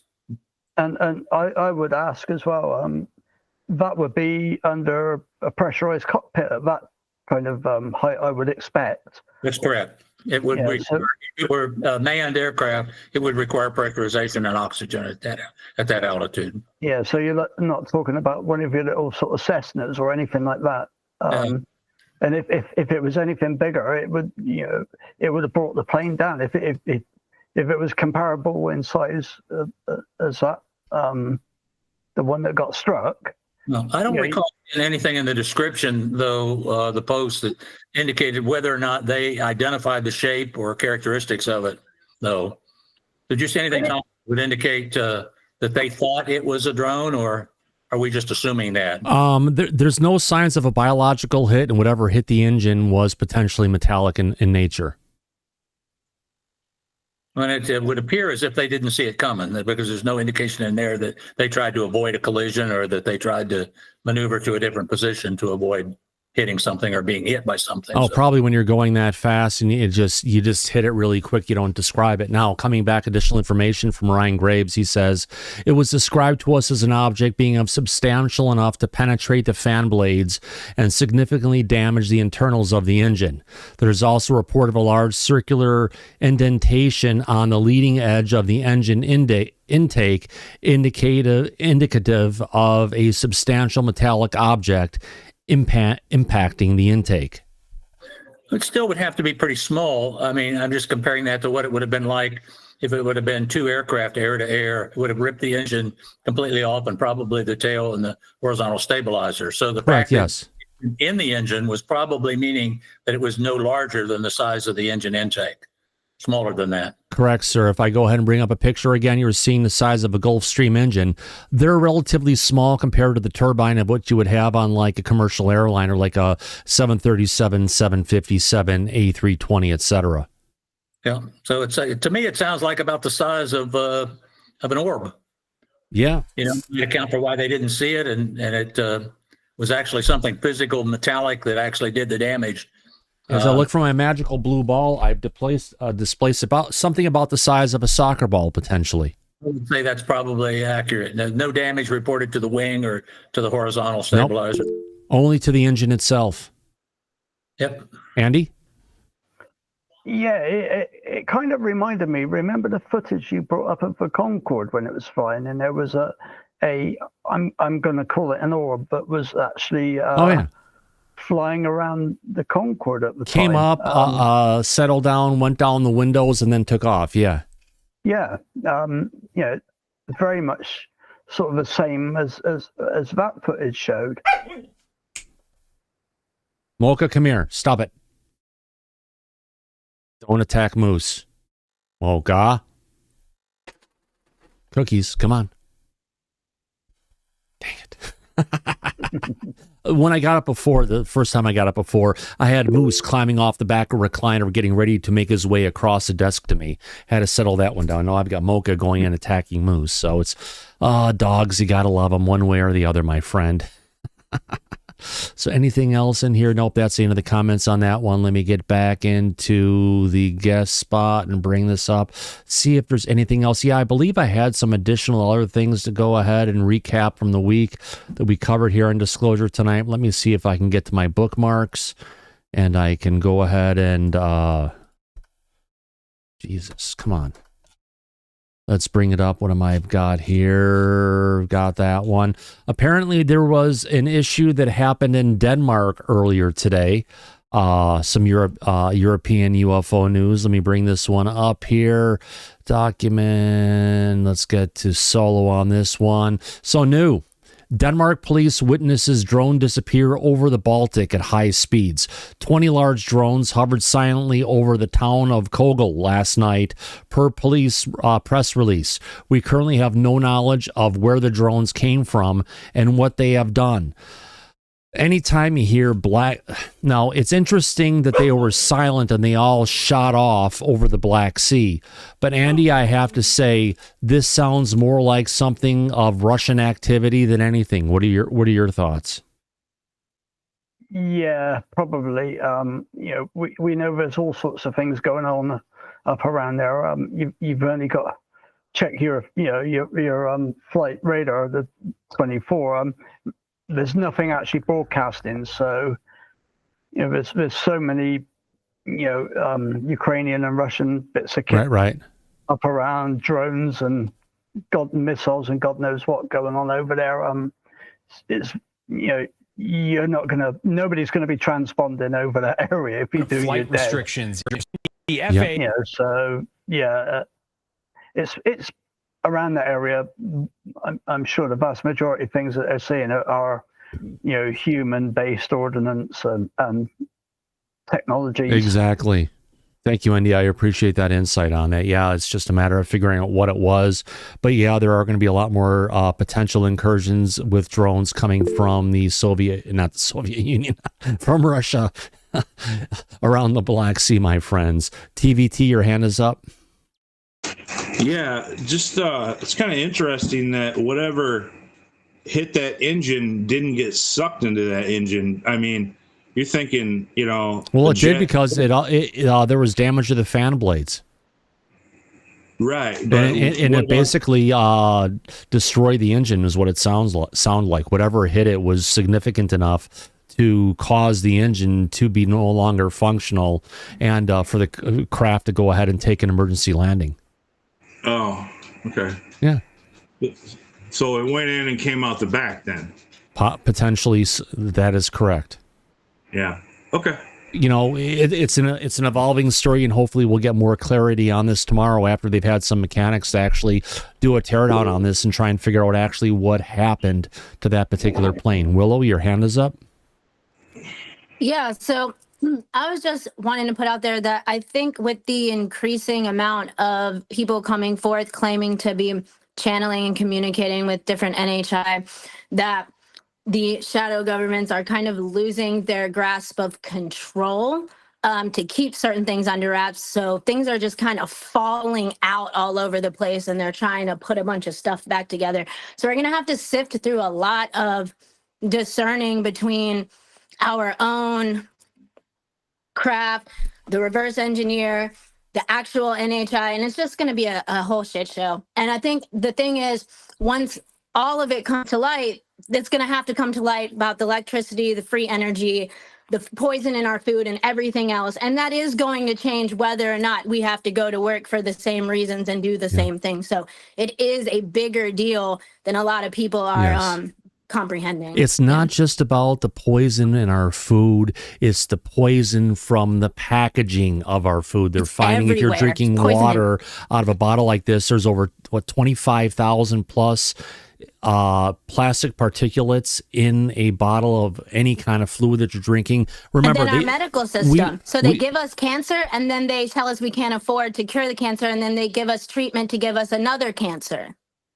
That all is going to come out with this. It's all a mess, and hopefully with Making America Healthy Again, MAHA, coming from RFK Jr., hopefully we can get this. And you know what? Glass factories could be coming back in style again instead of just all plastics. That would be great, I tell you. Absolutely. Yeah. All right, now getting to another one of our stories that we've got here from earlier this week. Yes, we had FAA expanding drone restrictions over New Jersey. Let me go ahead and play this one. Here we go, folks. This came in from earlier this week. The FAA has expanded temporary drone flight restrictions in New Jersey. Drones are now banned from flying in parts of 9 more towns. That's in addition to dozens of towns and municipalities where the FAA issued restrictions earlier this month. Unexplained drone sightings have alarmed residents and local law enforcement since last month. It's unclear why the new restrictions were put in place, where and when they were. Yes, and just taking a look at what's been going on with drones and everything to that situation, we've got a quote here from Lou Elizondo talking about John Kirby, who is the White House spokesperson, deliberately misinforming the public on the drones and what the White House actually knows and downplaying the national security threat. Let's hear what Lou Elizondo has to say from the Change Agents podcast. Here we go, folks.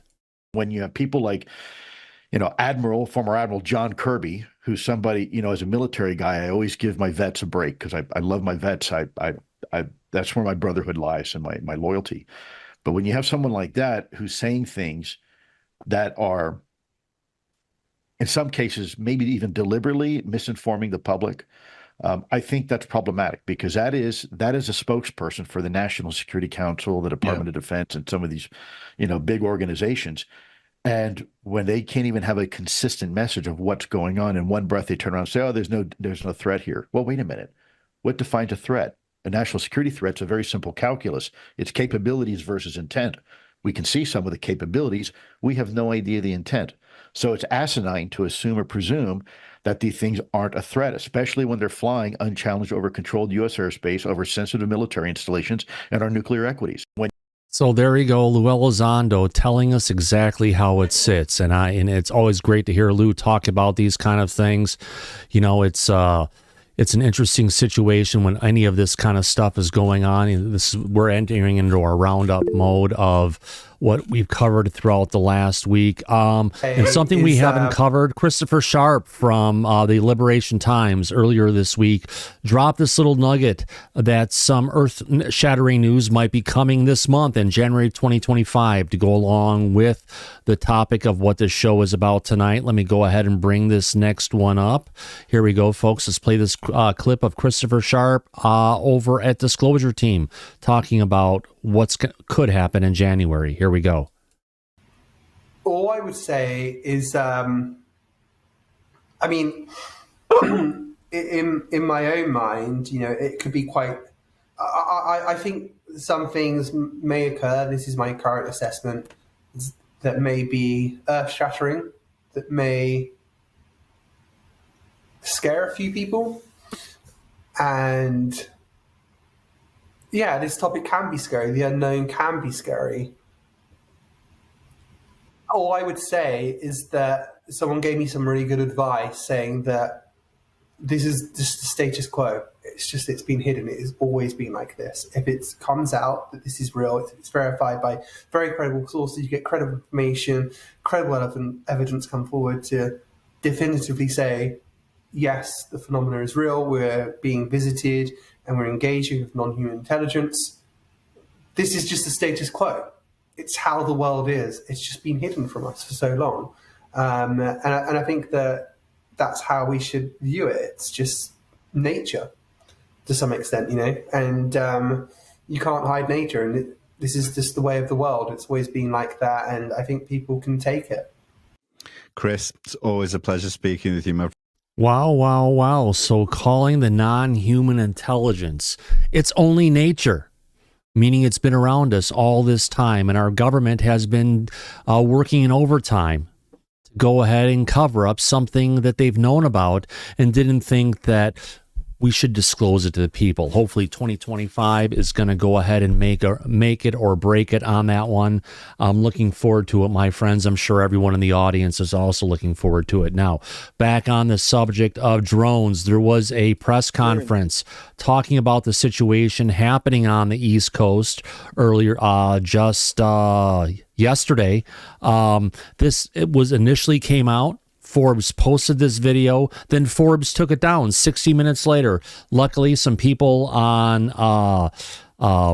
were able to go ahead and capture this video before it disappeared into the ether on that one. Let me see if I can go ahead and make this a little bit larger coming out of here. All right, let's go ahead and see what they had to say about what's been going on with the drones over the East Coast, because you know what?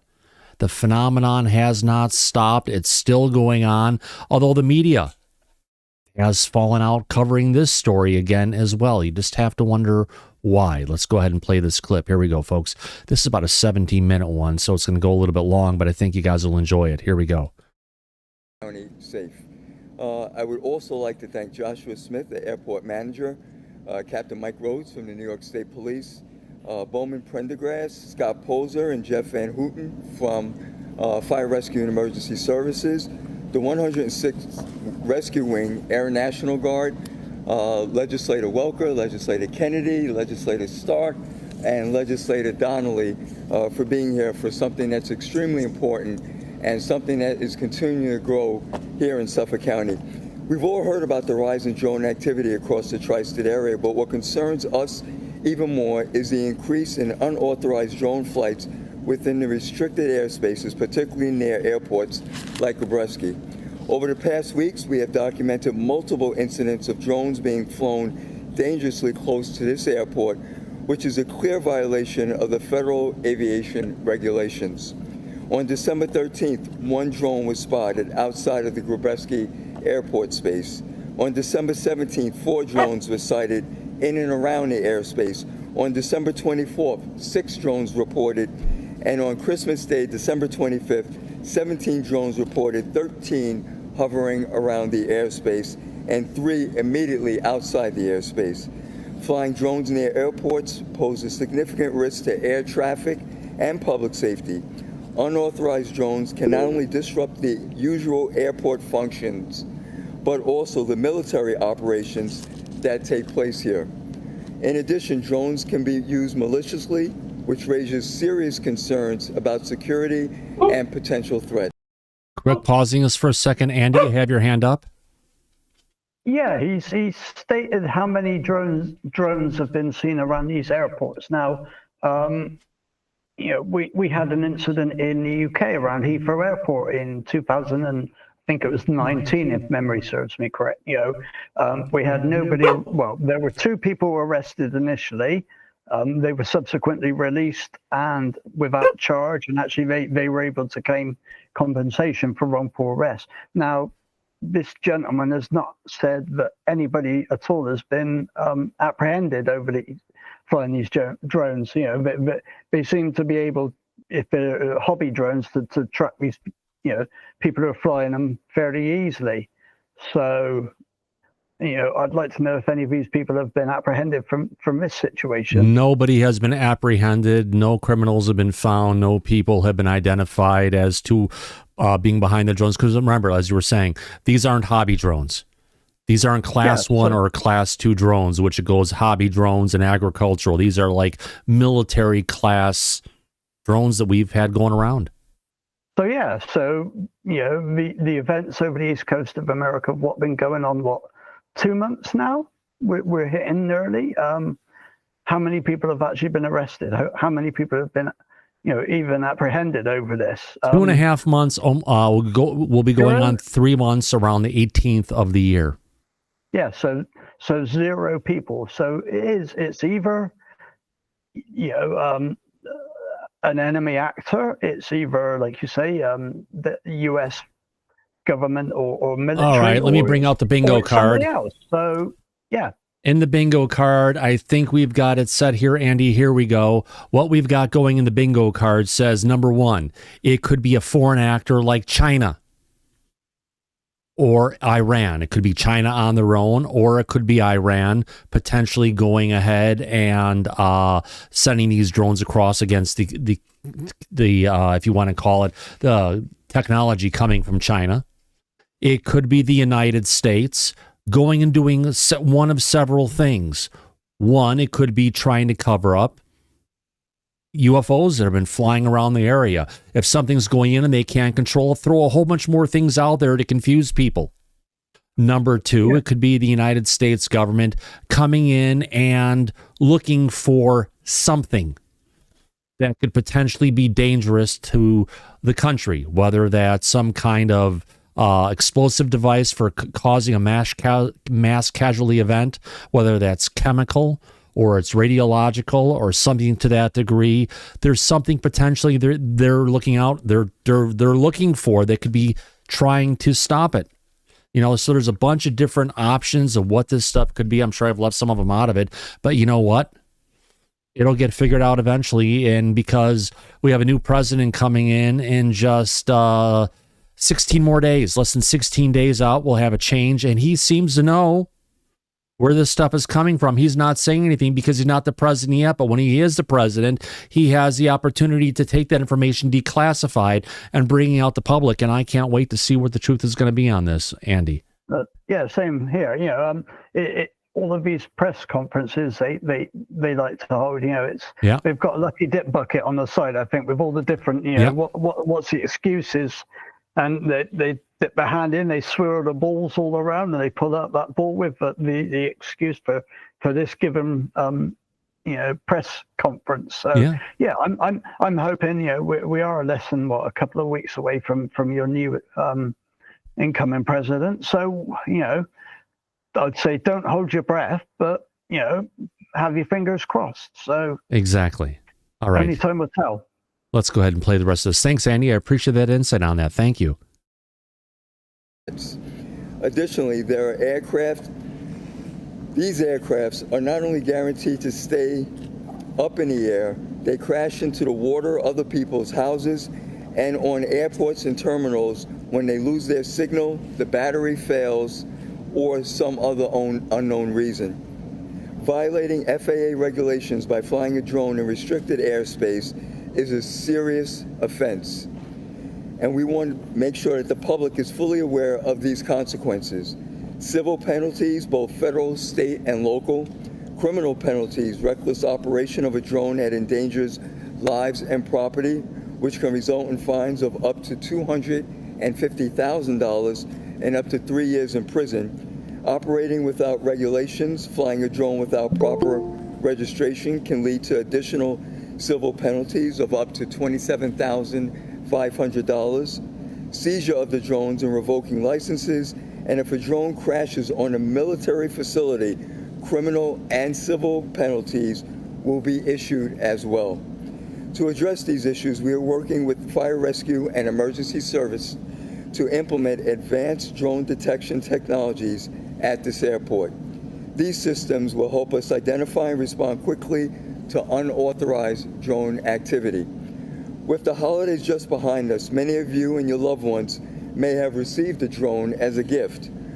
While they can be exciting and fun to use, it's essential to understand the rules and responsibilities that come with operating them. Please make sure your drone is registered and you are familiar with the FAA regulations, including where you can and cannot fly.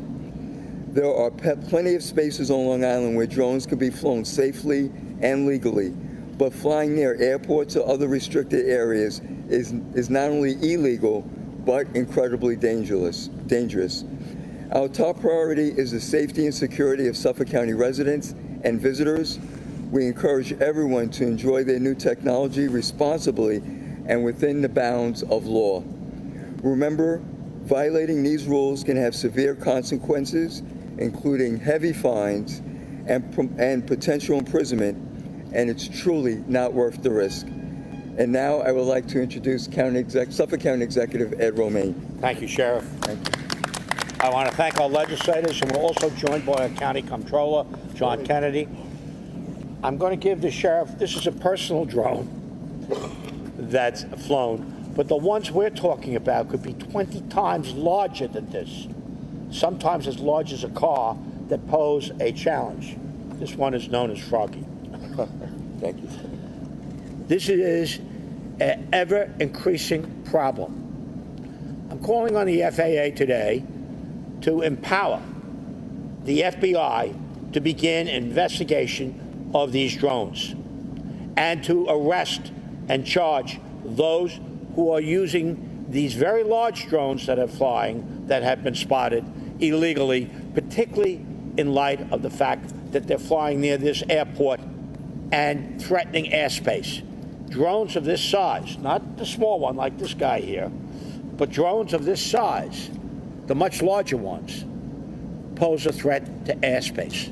This is something that has become increasingly concerning to many of the residents of Suffolk County, and we've got, for our police departments, sheriff's office, and the sheriff's office is responsible for the airspace around this airport, reports of drones, and we need the FAA and the FBI to step up and enforce the law. The sheriff just spoke of some of the penalties and the dangers that these drones have presented to us. We have to answer that danger by asking our federal authorities to step up to the plate and do the job. I know my colleague in Nassau County jokingly suggested we should shoot them down. That's not an option. These things, when they fall from the sky, pose grave danger. These things, as they... Andy, your hand is up, my friend. Yeah, I found it somewhat humorous. You know, he brought out the DJI drone, the tiny little hobbyist drone, and then he goes straight on to say, oh, these things are 20 times or more larger. And then he goes on to say about, you know, as though it's hobbyist drone pilots that are flying these things. It's not. Yeah, it'd be laughable if it wasn't such a serious issue, when you know. So yeah, you scrub your hobbyist drone pilots. You know, you got a little thing that big. You know, even if it's, you know, a foot long and a foot wide. You know, these aren't hobbyist drones, and you know, even all the people on the east coast of America are doing pretty well financially to be able to clearly to afford SUV-sized drones. Would you say it's clear to say this guy is a bit clueless? Don't know, misinformed, or uninformed. No, I don't even know. You know, I don't even know if it's that. I don't know whether, again, he's trying to divert people. You know, look at this, not look at, you know, try and play something else. You know, look at this, don't look at that. You know, I'm showing you this. Look, people, look at that, look at that. Don't ignore that. You know, I think it's a case of that, really. Yeah. Absolutely, Andy. Thanks for the insight. Yeah, and our audience have some very choice word. Even where did he go? Absolutely clueless. Clueless is too kind. I think I'm too British and too polite, aren't I? So. Oh, there we go. Just imagine we're talking about Starmer here. And Moose is now jumping up for cookies. Yes, we can't say anything. Oh, that's right. We'll get in trouble. We'll get put in the naughty police into prison for saying hurtful words. Let me play this. Here we go. Fly, affect our airspace, and the safe use of our airspace. This is a federal responsibility. I'm asking the FAA to work with the FBI to come out and follow up on each of these drone reports to determine who's behind it and to prosecute where necessary. I thank the sheriff for calling attention to this. This is something we're going to work with together, myself and all the police agencies in this county, to ensure that our airspace is safe, our airports are not threatened, and, as the sheriff said, not the small guys, but when these large guys fall from the sky, that they don't endanger our neighborhoods and our roadways. Thank you. Just want to say one thing. We haven't had one of these big drones fall from the skies, have we, Andy? Not one. Actually, there has been one that fell from the skies early on. We actually covered that here, didn't we?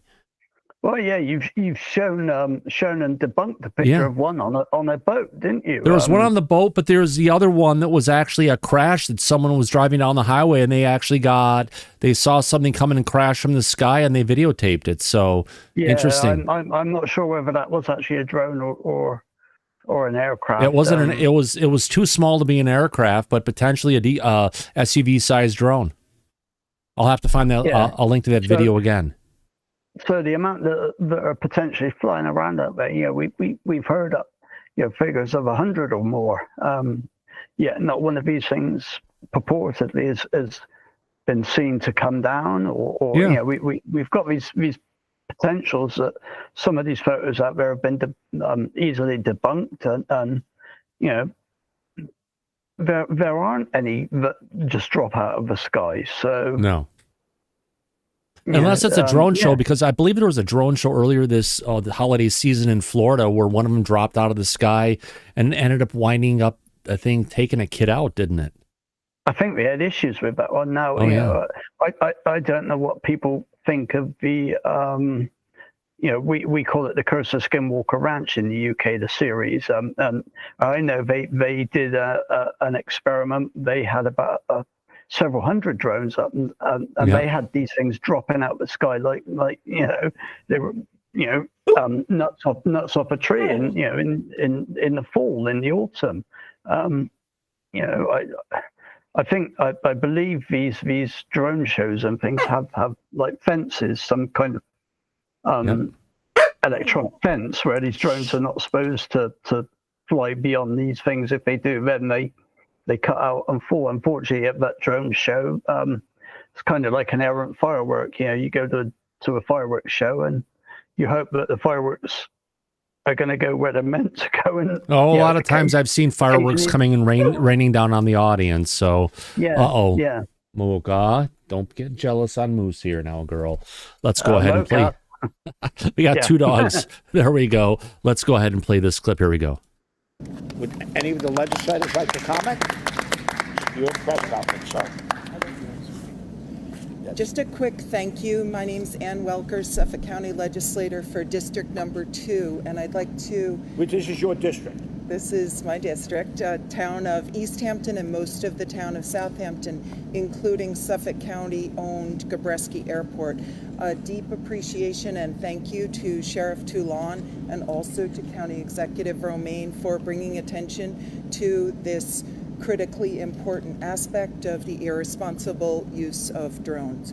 They're not a toy and they should not be treated as such. Thank you.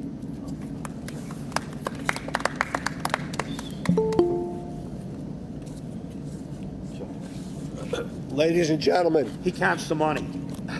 And to the county executive's point and the sheriff's point, not only is this a critical safety issue, but there are multiple millions of dollars of investment here in the Gabreski Airport and ongoing initiatives that reflect the whole of Suffolk County. Not only do we want to protect our military installation, our civilian and commercial aircraft, but we want to be proactive and protective on the considerable municipal investment that we have. And I commend both the county executive and the sheriff for being forward-thinking and identifying the grave risk that we have. It's safety, and quite frankly, it's money, ladies and gentlemen. And so I applaud them for this action. Thank you. Yeah, just more comments regarding, Andy, the safety, more importantly, the investments that have been going on in the community. We could play a lot more of this, but I think we've got the general idea of where they're at. They haven't figured out what's going on. They're questioning the kind of things that they've been seeing in the skies and the lack of action coming from the federal government. But there's a lack of action entirely from what I can gauge. I'm looking at it from a couple of thousand miles away, and it's like they're talking, but they're really typical politician, really, isn't it? They talk a lot, but what do they really actually do? They're just regurgitating the same comments they were at the start of this incident happening. Nothing's changed. Nobody's being brought to task. Nobody's being arrested. No drones are being recovered. It's that vicious circle, that just talk. Yeah. There's a lot of talk coming from politicians who necessarily may not have been doing their homework, Andy. Yeah. Yeah. All right. It's been one heck of a great show, but you know what that means, Andy. All good things, my friends, must come to an end. But before I get there, I want to go ahead and thank everybody for coming out here to this episode of Disclosure tonight. It's been one heck of a great time to send it with friends and to spend it with our audience. What a great day for Disclosure.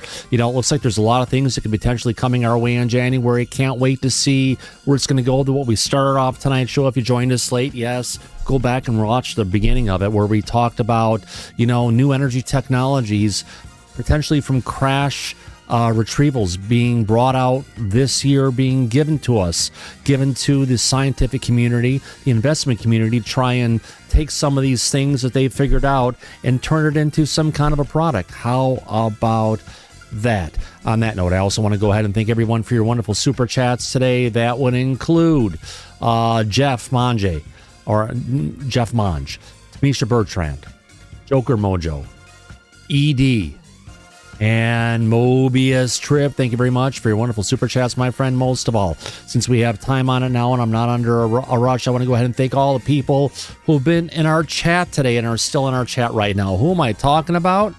Let me change the music on this one. Wow. That's loud for you, and it's loud for me. Get this turned down. There we go. No background music. Let's thanks AJ, Alien Biker, Amiga Rules, Andy W. Anonymous 24/7's been here along with Anton Ghost. We had Bear Holiday, Benol Sam, Blitz, Necro, Bradley's been here along with Brian Pemble. We had Chess Purist, Chili B7 has been here along with Craig Smith, David Hacker, David Williams, Doubleday Clements. Good to see Dragon Rider FPV here, along with Eli McGinnis and Eric Roth and the Gurus. As well, we've had, where'd he go? Ernie has been here with Evan B, Firefly, Gabrielle.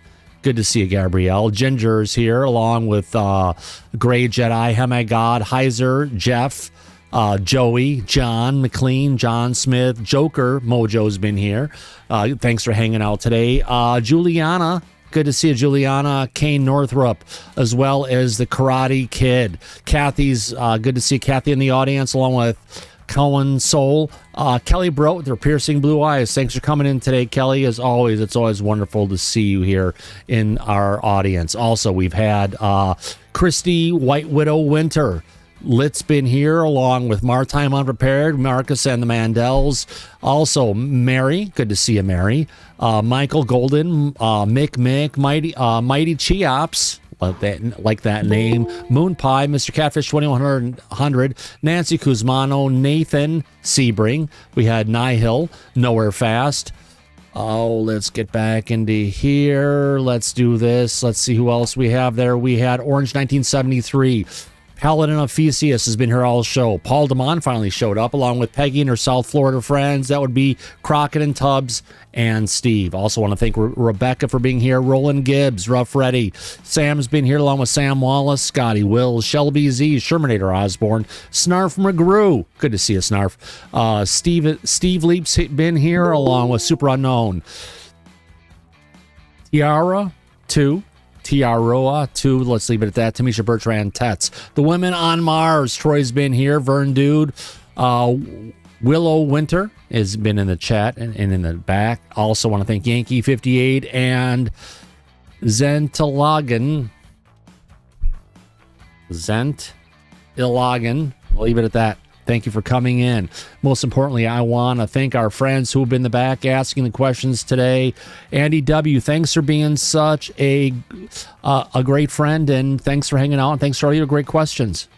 Yeah, it's my pleasure, Thomas. I've been on vacation from work for the last week, so yeah, the normal time you kick off is a bit hard for me, but yeah, it's great to be back. Absolutely. I wish everybody Happy New Year as well, everybody. Thank you, sir. Great to have you here as well. Also want to thank Ed Brown. Thanks for all your questions and your help today, my friend. Appreciate it. It's been my pleasure. Thomas had a good show tonight, and we're looking forward to a lot of good shows coming up this next week. Yes, we're taking tomorrow off. We'll be back on Monday. We're kind of getting back to our regular schedule again of Mondays, Fridays, and Saturdays. If something picks up again, we'll increase the number of shows. But right now, it's just, well, there's not a lot of stuff going on. But as soon as it hits, we'll be back, my friend. Also want to thank FreezerMan71. Thank you, my friend, for being here tonight. You're welcome, Thomas, and thanks for a great show again, as always, my friend. Thank you very much. I appreciate it so much. Also, Tia Maria, thank you for coming out tonight. Thank you, Thomas. It was an awesome show, as always. So, you know. Yeah. Oh, and Mocha. I love Mocha. Oh, yeah. She's a character, I tell you. She's a character. She's the MVP, man. You better believe it. Also, I want to go ahead and thank Willow. Thanks for stopping by today, Willow. Thank you. I had a good time. Absolutely. And I would usually say it's time to thank Mr. Mike Disclosure. But no, he is off dealing with the plumber right now. So on that note, as we usually say at the end of every episode of Disclosure tonight, eyes open, no fear, be safe, everyone. But go back to Party City where you belong. Absolutely. We'll catch you in the flip side. See you Monday, everybody. Y'all come back now. Here, take care, everybody. Bye-bye.